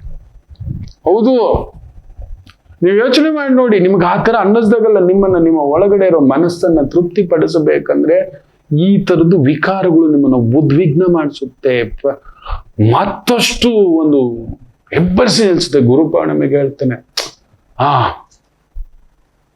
ಯಾರೋ ಬಂದು ಹೇಳ್ತಾನೆ, ನಿನ್ನ ಹೆಂಡತಿ ಏನೋ ಸುಮಾರಾಗಿದ್ದಾಳೆ, ಏನು ಬುದ್ಧಿ ಇಲ್ಲ, ವಿದ್ಯೆ ಇಲ್ಲ, ಜ್ಞಾನ ಇಲ್ಲ, ಪುಟ್ಟಿ ಅಂತಾನೆ. ಹಿಂಗ್ ನೋಡಿದ್ರೆ ತುಂಬಾ ಸುಂದರವಾಗಿರೋರು ಆಟೋ ಬಾಂಬ್ ಬಿಟ್ಟು ಬಿಟ್ಟಿದ್ದಾರೆ. ಆಪಾ ನನ್ನ ಹೆಂಡತಿ ದೇವತೆ ಕಣೋ, ಪುಟ್ಟಿನೇ, ಪುಟ್ಟಿಯೇ, ಪುಟ್ಟಿ ಬುದ್ಧಿ, ಪುಟ್ಟಿ ಮನಸ್ಸು, ಅವಳಿಗೇನು ಗೊತ್ತಿಲ್ಲ, ಸಾಕು ನಮ್ಮನ್ ತರ ನೋಡ್ಕೋತಾಳೆ, ಸಾಕು. ಅಂದ ಬೇಡಪ್ಪ ನಮ್ಗೆ, ಇಲ್ಲ ಆನಂದವಿದೆ. ಅಂದಕ್ಕೆ ಹೋಗ್ಬಿಟ್ಟು ಡ್ರಮ್ಮು ಗಿಮ್ಮು. ನಿನ್ನ ಗಂಡ ಹೀರೋ ಗೊತ್ತಾ, ಏನೇ ನಿನ್ನ ಗಂಡ ನೋಡಕ್ ಹಂಗಿದ್ದಾನೆ, ಕಪ್ಗೆ, ಅದಕ್ಕೆ, ಕುಳ್ಳಕ್ಕೆ, ಇನ್ನೊಂದು ಅಂತಾರಲ್ವಾ, 6 ಪ್ಯಾಕು 6 ಫಿಗರ್ಗಳು ಎಲ್ಲೆಲ್ಲೋ ಮೊನ್ನೆ ಎಲ್ಲ ಸಿಕ್ಕಾಕೊಬಿಟ್ಟವ್ರೆ. ಮೊನ್ನೆನೂ ಒಬ್ಬ ನಡು ರೋಡಲ್ಲಿ ಒಂದು ದೊಡ್ಡ ಆಫೀಸರ್ ಜೊತೆನಲ್ಲಿ ಪತ್ನಿನ ಗಾಡಿ ನಿಲ್ಸಿ ರೆಕಾರ್ಡ್ ಮಾಡ್ತಾನೆ. ನಿನಗೆ ಏನೇ ಅವನಾಗ್ಬೇಕು, ಅವನ ಜೊತೆ ನಿನಗೇನೇ ಕೆಲಸ ಅಂತ ಹೇಳ್ಬಿಟ್ಟು, ಬೇಕಿತ್ತಾ? ಒಬ್ಬ ಬೇಕಿಲ್ಲಪ್ಪ. ಅಯ್ಯಯ್ಯೋ ನನಗಂತ ಸವಾಸವೇ ಇಲ್ಲ. ಮದುವೆ ಆಗ್ದಿರೋರು ಇವೆರಡನ್ನೂ ನೋಡಿ ಅಯ್ಯಯ್ಯೋ ನಾವು ನೆಮ್ಮದಿಯಾಗಿದ್ದೇವೆ. ಕೆಲವು ಎಷ್ಟೋ ಜನ ಮೊನ್ನೆ ನೋಡಿ 10 ವರ್ಷದ ಹುಡುಗ ಮೊಬೈಲ್ ಇಲ್ಲ ಅಂತ ಅಮ್ಮನ್ನ ಹಾಕೊಂಡು ಬಕ್ಕ ಅಂತ ಗುದ್ದುತ್ತವನೆ. ಮಕ್ಳಿಲ್ಲ ಅಂತೀರಲ್ವಾ, ರಾಮಚಂದ್ರ ನಾನು ಆನಂದವಾಗಿದ್ದೇನೆ ಭಗವಂತ, ಇಂಥ ಮಗನ ನನಗೆ ಕೊಡ್ಲಿಲ್ಲ, ಅದಕ್ಕೇನೋ ನನಗೆ ಮಗು ಕೊಡ್ಲಿಲ್ಲ, ಹಿಂಗ ಅಂದ್ಕೊಳ್ಳಿ. ಹೌದು ಮಕ್ಕಳೇ, ನಮ್ಮ ಮನಸ್ಸೇನು ಗೊತ್ತಾ, ಯಾವುದಿಲ್ಲವೋ ಅದನ್ನು ಹುಡುಕೋದು ಜಾಸ್ತಿ. ಅಂಥದ್ದನ್ನೇ ಪ್ರಚೋದನೆ ಮಾಡತಕ್ಕಂಥ ಗುರುಗಳು ಜಾಸ್ತಿ ನಮ್ ಸುತ್ತಮುತ್ತ. ಏನ್ ಗುರುಗಳೇ, ಗುರು ಪೌರ್ಣಿಮೆಗೆ ಇದನ್ನ ಹೇಳ್ತಿದ್ದೇನಲ್ವಾ, ಈ ಮಾಯಾ ಬೆಳಿಗ್ಗೆ ಎದ್ದ ತಕ್ಷಣ ನನ್ನ ಕರ್ತವ್ಯ, ಗಂಡನಾಗೇನು, ಯಜಮಾನಾಗೇನು, ಮಗನಾಗೇನು, ಗುರುವಾಗೇನು, ಸೋದರನಾಗೇನು. ಮೊನ್ನೆ ಗಾಡಿ ಎತ್ತಿದ್ವಿ, ಯಾವುದೋ ಒಂದು ಕಾರ್ಯಕ್ರಮ, ಗಾಡಿ ಕೀ ನಾನು ಎತ್ಕೊಳ್ಳೋಷ್ಟರಲ್ಲಿ ನನ್ನ ತಮ್ಮ ಎತ್ಕೊಬಿಟ್ಟ. ಸರಿ, ನನಗೇನೋ ಕಸವಿಸಿ ತಗೊಂಡು ನಾನೇ ಗಾಡಿ ಸ್ಟಾರ್ಟ್ ಮಾಡೋಣ ಅಂತ ಇಲ್ಲಿ ಮುಂದ್ಗಡೆ ಟ್ರಕ್ ನಿಂತಿದ್ದೆ, ತಿರುಗಿಸಿಂಗ್ ಬಂದು ಉಜ್ಜೆ ಬಿಟ್ಟ ಧನ್ ಅಂತ. ಕಂಸಿ ನೋಡ್ತಿದ್ದಾನೆ, ದೊಡ್ಡ ಗಾಡಿ. ಪಕ್ಕಕ್ಕೆ ಹೋಗಿ ನಾನೇ ಗಾಡಿ ರಿವರ್ಸ್ ತೆಗೆದು ಪಕ್ಕಕ್ಕೆ ಹಾಕ್ಬಿಟ್ಟು ಒಂದು ಲೋಟ ನೀರು ಕುಡಿದ್ಬಿಟ್ಟು ಇನ್ನೊಂದು ಗಾಡಿ, ನಮ್ಮ ಡ್ರೈವರ್ ಗಾಡಿ ತಗೊಂಡು ನಾನೇ ಓಡಿಸ್ತೀನಿ, ಕುತ್ಕೊಳ್ಳೋ. ಏನೋ ದಿನ ಓಡಿಸಲ್ಲ, ಸಡನ್ ಆಗಿ ಎತ್ಕೊಂಡು ಓಡಿಸ್ತೀನಿ ಅಂದ್ರೆ ಹಿಂಗಾಗುತ್ತೆ. ನಿನಗಿಂತ ಹೆಚ್ಚ ತಮ್ಮನಿಗಿಂತ ಮಧ್ಯದಲ್ಲಿ ಬಂದಿರೋ ಗಾಡಿ ಇದು. ಈಗ ನೋಡಿ ಅವ್ನು ಎಷ್ಟು ಖುಷಿ ಆಗ್ಬಿಟ್ಟ ಗೊತ್ತಾ ನನ್ನ ತಮ್ಮ. ಅವ್ನ ಕಣ್ ತುಂಬಾ ನೀರು. ನಮ್ಮಣ್ಣ ಒಂದ್ ಮಾತು, ಅಲ್ಲಿ ಹೋಗ ಗಾಡಿ ಹೋದ್ರೆ ಹೋಗ್ಲಿ, ಕುತ್ಕೊಳ್ಳೋ ಧೈರ್ಯವಾಗಿ ನಾನು ಓಡಿಸ್ದೆ. ಫಂಕ್ಷನ್ ಅಷ್ಟು ದೊಡ್ಡ ಕಾರ್ಯಕ್ರಮ ನೀನ್ ಓಡಿಸೋದು ನಾವು ಯಾವ ಫಂಕ್ಷನ್ ಇದೆಲ್ಲ ಬಂದ ಮೇಲೆ ಕರೆಯೋದು. ಅವತ್ತು ಯಾರು ನಮ್ಮನ್ನು ಕರೆದವರಿಲ್ಲ, ಅವತ್ತಿದ್ದು ನೀನೇ, ಕಡೆವರೆಗೂ ಇರೋದು ನೀನೇ. ಕುತ್ಕೊಳ್ಳ, ನಾ ಓಡಿಸ್ತೀನಿ, ಏನ್ ಟೆನ್ಷನ್ ಮಾಡ್ಕೋಬೇಡ. ಯಾಕೋ ನಿಂಗೆ ಸ್ವಲ್ಪ ಲೆಫ್ಟ್ ಗೊತ್ತಾಗಲ್ಲ, ನಾನು ಗಮನಿಸಿದ್ದೀನಿ, ಹೇಳ್ದೆ ಬೇಜಾರು ಮಾಡ್ಕೋತೀಯ ನೀನು, ಕುತ್ಕೊಂಡು ನೀನು ಅಷ್ಟೇ. ನೋಡಿ ಅಲ್ಲ ಆನಂದ, ಗಾಡಿ ಎಲ್ಲ ಬೇಕಿರೋದು, ನಿಜವಾದ ಗಾಡಿ ಇಲ್ಲಿ ಪಕ್ಕದಲ್ಲಿದ್ದಾನೆ. ಇದು ಯಾವುದು? ನೀವು ಈ ರೀತಿ ಯೋಚನೆ ಮಾಡಿ ನೋಡಿ ಮಕ್ಕಳೇ. ಬೆಳಗ್ಗೆ ಎದ್ದ ತಕ್ಷಣ ಯಾವ ರೀತಿ ನಾನು ಇವತ್ತಿನ ಕರ್ತವ್ಯ ನಿಭಾಯಿಸ್ಬೇಕು. ಗುರು ಪೌರ್ಣಿಮೆಗೆ ನಾನು ಬರ್ಕೊಡ್ತೀನಿ, ಪ್ರತಿ ಮನೆಯಲ್ಲೊಬ್ಬ ಗುರು ಹುಟ್ಟು ಬಿಡ್ತೀರಿ, ಪ್ರತಿಯೊಬ್ರು ಗುರು ಆಗ್ತೀರಿ. ನೀವು ಯಾರನ್ನು ಹುಡ್ಕೊಂಡು ಬರೋದಿಲ್ಲ. ನನ್ನನ್ನಂತೂ ಹುಡ್ಕೊಂಡು ಬರಬೇಡಿ ಅಂತಲೇ ಈ ಗುರು ಪೌರ್ಣಿಮೆಗೆ ನಾನಿಲ್ಲ. ನಾನು ನನ್ನ ಗುರುನ ಹುಡ್ಕೊಂಡು ಹೋಗಿದ್ದೇನೆ. ನಾನು ನಿಮ್ಮಷ್ಟು ಪಕ್ವ ಆಗಿಲ್ಲ, ಇನ್ನು ನಾನು ನಿಮ್ಮಷ್ಟು ಇನ್ನೂ ತಿಳ್ಕೊಂಡಿಲ್ಲ, ನನ್ನಷ್ಟು ಮೂರ್ಖನಿಲ್ಲ, ದಡ್ಡನಿಲ್ಲ, ಇಷ್ಟ ಹೇಳಬಲ್ಲೆ. ನಾನೇನೋ ಹುಡುಕ್ತಿರ್ತೇನೆ, ಹುಡುಕ್ತಲೇ ಇದ್ದೇನೆ. ತಾಯಿ ಜಗನ್ಮಾತೆ ನಡೆಸ್ಬೇಕು. ನಿಮ್ಮೆಲ್ಲರಲ್ಲೂ ಆ ಜಗನ್ಮಾತೆ ಇದೆ, ನಿಮ್ಮೆಲ್ಲರಲ್ಲೂ ಪರಶಿವ ಇದ್ದಾನೆ. ಅಷ್ಟೇ, ಏನೋ ಹುಡುಕಾಟ, ಅದು ನನ್ನ ಹುಡುಕಾಟ, ಅದು ನನಗೆ ಅರ್ಥವಾಗದ ಹುಡುಕಾಟ. ನಾನು ಸರಿಯಾ, ನಾನು ಸರಿ ಇಲ್ವಾ, ನಾನು ಹೋಗ್ತಿರೋದು ಸರಿ, ನಮಗೆ ಗೊತ್ತಿಲ್ಲ. ಈ ವಿದ್ಯಾ ಪರಾಕಾಷ್ಠಕ್ಕೆ ಹೋದ್ರೆ ತಲೆ ಕೆಟ್ಟು ಹೋಗುತ್ತೆ. ಯಾವ್ದು ಸರಿಯೋ ಅಂತ ನಿಮಗೆಲ್ಲ ಸರಿ ಮಾಡಿಸಿರುತ್ತಾನೆ, ನನ್ನ ಸರಿಯೇ ಗೊತ್ತಿಲ್ಲ. ಅದಕ್ಕೆ ಆ ಸರಿ ತಪ್ಪು ಯಾವುದು ಅಂತ ಅವನ ಹತ್ರನೇ ಹೋಗ್ಬಿಟ್ಟಿದೆ. ನಾನು ಜಗನ್ಮಾತೆ ಹತ್ರ ಇವತ್ತು ನಾನು ಇಲ್ಲ. ಎಲ್ರಿಗೂ, ನಿಮಗೆಲ್ರಿಗೂ ನನ್ನ ಗುರುಗಳು, ನನಗೆ ದಾರಿ ತೋರಿಸಿದಂಥ ಮಹರ್ಷಿಗಳು, ಸಿದ್ಧಾಂತಿಗಳು, ಋಷಿ ಪರಂಪರೆ, ದೇವ ಪರಂಪರೆ, ಎಲ್ಲರ ಆಶೀರ್ವಾದ ನನಗೆ ಬಂದಿರೋದೆಲ್ಲ ನಿಮಗೆ ಸೇರಲಿ. ಸದಾ ನಾನು ಹೇಳೋದಿದೆ, ನಿಮ್ಮ ನೋವೆಲ್ಲ ನನಗಿರಲಿ, ನಿಮ್ಮ ದುಃಖವೆಲ್ಲ ನನಗಿರಲಿ, ನಿಮ್ಮ ಬಾಧೆಯೆಲ್ಲ ನಾನಿಲ್ಲಿ ಕರ್ಕೊಂಡು ಹೋಗ್ತೇನೆ. ನಾನು ಅವನಿಗೆ ಒಪ್ಪಿಸ್ತೇನೆ, ನಿಮಗೆ ಗೊತ್ತಿಲ್ಲ. ನನ್ನ ಗೆಲುವೆಲ್ಲ ನಿಮಗಿರಲಿ, ನನ್ನ ಆಯುಸ್ಸೆಲ್ಲ ನಿಮಗಿರಲಿ, ನನ್ನ ಐಶ್ವರ್ಯವೆಲ್ಲ ನಿಮಗಿರಲಿ. ತೃಪ್ತಿಯಾಗಿರಿ, ಆನಂದವಾಗಿ ಮಲಗಿ. ಇನ್ಮೇಲೆ ಈ ರೀತಿ ಯೋಚನೆ ಮಾಡಿಕೊಂಡು ಸಾಗಿಸಿ. ಒಳ್ಳೆದಾಗಲಿ. ಒಂದು ಪುಟ್ಟ ವಿರಾಮ ತಗೊಂಡು ವಾಪಸ್ ಬರೋಣ ಅಂತ ಅಂದ್ಕೊಂಡೆ. ಗುರು ಪೌರ್ಣಮಿ, ಯಾವುದು ಕೆಟ್ಟದ್ದು ಹೇಳಬಾರ್ದು, ಒಳ್ಳೇದು ಹೇಳಬಾರ್ದು. ಅದರಿಂದ ಇವತ್ತು ದಿನ ಭವಿಷ್ಯ ಹೇಳೋಲ್ಲ, ಬೇಜಾರು ಮಾಡ್ಕೋಬೇಡಿ, ಏನೂ ಕೇಳಬಾರ್ದು. ನೀವು ನ್ಯೂಟ್ರಲ್ ಆಗಿರ್ಬೇಕು. ಏನೋ ಒಳ್ಳೇದಾಗ್ಬಿಡುತ್ತಂತ ಎಕ್ಸೈಟ್ಮೆಂಟು ಬೇಡ, ಏನೋ ಒಂದು ಬಾಧೆ ಬರುತ್ತೆ ಅಂತ ದುಃಖವೂ ಬೇಡ. ಅರೆ, ನನಗೆ ನನ್ನ ಗುರುಗಳು ತಿಳಿಸ್ಕೊಟ್ಟಿರೋದು ಎಷ್ಟೇ ಮಕ್ಕಳೇ, ಸುಖವೇ ಸದಾ ನಿಲ್ಲೋಲ್ಲ ಅಂದ ಮೇಲೆ ದುಃಖ ಎಲ್ಲಿದೆಯೋ ಅಂತ. ಹೌದು, ದೇವತೆಗಳೇ, ದೇವತಾ ಪುರುಷರುಗಳೇ ನಮ್ಮ ಜೊತೆಯಲ್ಲಿಲ್ಲ. ರಾಮರಿಲ್ಲ ಅಯ್ಯ, ನನ್ನ ಕೃಷ್ಣರಿಲ್ಲಯ್ಯ, ನನ್ನ ಪರಶುರಾಮರನ್ನ ನಾವು ನೋಡಿಲ್ಲಯ್ಯ. ಇಲ್ಲ. ಇನ್ನು ರಾವಣಾಸುರ ಇದ್ದಾನ ಹೇಳಿ, ದುರ್ಯೋಧನ ಇದ್ದಾನ, ದುಶ್ಯಾಸನ ಇದ್ದಾನ, ಅಷ್ಟೇ. ಅದರಿಂದ ಇನ್ನು ಮೇಲೆ ಇವತ್ತಿಗೆ ನಾನು ದಿನ ಭವಿಷ್ಯ ಇವತ್ತು ಹೇಳ್ತಿಲ್ಲ, ತಪ್ಪು ತಿಳ್ಕೊಬೇಡಿ. ನಿಮ್ಮ ಮನೇಲಿ ಒಂದು ಗುರು ಇದ್ದಾನೆ, ಅವನಿಗೊಂದು ಥ್ಯಾಂಕ್ ಯು ಹೇಳಿ. ಅದು ನಿಮ್ಮ ಪತ್ನಿ ಇರ್ಬೋದು, ನಿಮ್ಮ ಗಂಡ ಇರ್ಬೋದು, ನಿಮ್ಮ ಅಮ್ಮ ಇರ್ಬೋದು, ನಿಮ್ಮ ಅಪ್ಪ ಇರ್ಬೋದು. ಅಮ್ಮ ಅಪ್ಪನ ಹತ್ರ ಒಂದು ಪುಟ್ಟ ಕ್ಷಮೆ ಕೇಳಿ ಹೊರಟಾಗಿ ಮಾತಾಡಿದ್ರೆ, ಮುಖ್ಯವಾಗಿ ಪತ್ನಿಗೊಂದು ಸಾರಿ ಕೇಳಬೇಡಿ. ಆ ಅಮ್ಮ ಅದು ನಮಗೋಸ್ಕರ ಬಂದಿದ್ದಾಳೆ. ಹಾಗೆ ನಿಮ್ಮ ಯಜಮಾನ್ರಿಗೊಂದು ಥ್ಯಾಂಕ್ ಯು ಹೇಳ್ಬಿಡಿ. ಎರಡನೇ ಅಪ್ಪ ಬಂದಿದ್ದಾನೆ, ಎರಡನೇ ಬ್ರದರ್ ಬಂದಿದ್ದಾನೆ, ನಿಮಗೆ ರಕ್ಷಕನಾಗಿ ಒಬ್ಬ ಅಂಗರಕ್ಷಕನನ್ನ ದೈವ ಕಳಿಸಿದ್ದಾನೆ. ಮಕ್ಕಳು ಏನೋ ಸಿಟ್ಟಾಗಿ ಏನೋ ಅಂದ್ಕೊಂಡ್ರು, ಅವ್ರಿಗೂ ಒಂದು ಸಾರಿ ಹೇಳ್ಬಿಡಿ. ಪರವಾಗಿಲ್ಲ, ಏನಾಯ್ತು, ನಿಮ್ಮ ಅಣ್ಣ ತಮ್ಮ ಅವ್ರಿಗೊಂದು ಸಾರಿ ಹೇಳಿ, ಮಾತಾಡಿಸಿ. ಇವತ್ತು ಗುರು ಪೌರ್ಣಮಿ, ಎಲ್ರಿಗೂ ನಿಮ್ಮ ಮನೆಯವ್ರಿಗೆ ಮೊದಲು ಮಾತಾಡಿಸಿ. ಅಯ್ಯ, ನಿಮ್ಮ ಮನೆಯವ್ರನ್ನ, ನಿಮ್ಮ ಆತ್ಮೀಯರನ್ನ, ನಿಮಗೆಲ್ಲೋ ಒಂದು ಪುಟ್ಟ ಸಹಾಯ ಮಾಡದಂತ ಒಬ್ಬ ಆತ್ಮೀಯನನ್ನ ಮಾಡಿರ್ತಾರೆ, ಎಲ್ಲೋ ಒಂದು ತೃಪ್ತಿ ಕೊಟ್ಟಿರ್ತಾರೆ, ಎಲ್ಲೋ ಒಂದು ಕಣ್ಣೀರು ಒರೆಸಿರ್ತಾರೆ, ನಿಮಗೆ ಸಮಾಧಾನ ಮಾಡಿರ್ತಾರೆ. ಇವತ್ತೇನೋ ದೂರ ಆಗ್ಬಿಟ್ಟಿದ್ದೇವೆ, ಎಲ್ಲೋ ಒಂದು ಪ್ರೀತಿ, ಇವತ್ತೇನೋ ಒಂದು ದ್ವೇಷ ಇಟ್ಕೋಬೇಡಿ. ನಾನು ಪಡ್ಕೊಂಡು ಬಂದಿದ್ದೆ ಅಷ್ಟೇ ಮಗು, ನಾನು ಪಡೆದುಕೊಂಡು ಬಂದಿರುವುದು ಅಷ್ಟೇ ಅಂದ ಮೇಲೆ ನೀವೆಷ್ಟು ತುಂಬಿಸಿದ್ರು ಇದು ತುಂಬಕ್ಕಾಗಲ್ಲ, ಚೆಲ್ಲೋಗುತ್ತೆ. I am bless so much, I should be happy, ಅಷ್ಟೇ. ಯದ್ಭಾವಂ ತದ್ಭವತಿ. ನೀನು ಹೇಗೆ ಯೋಚನೆ ಮಾಡ್ತೀರೋ ಆ ಥರದೊಂದು ಜೀವನ.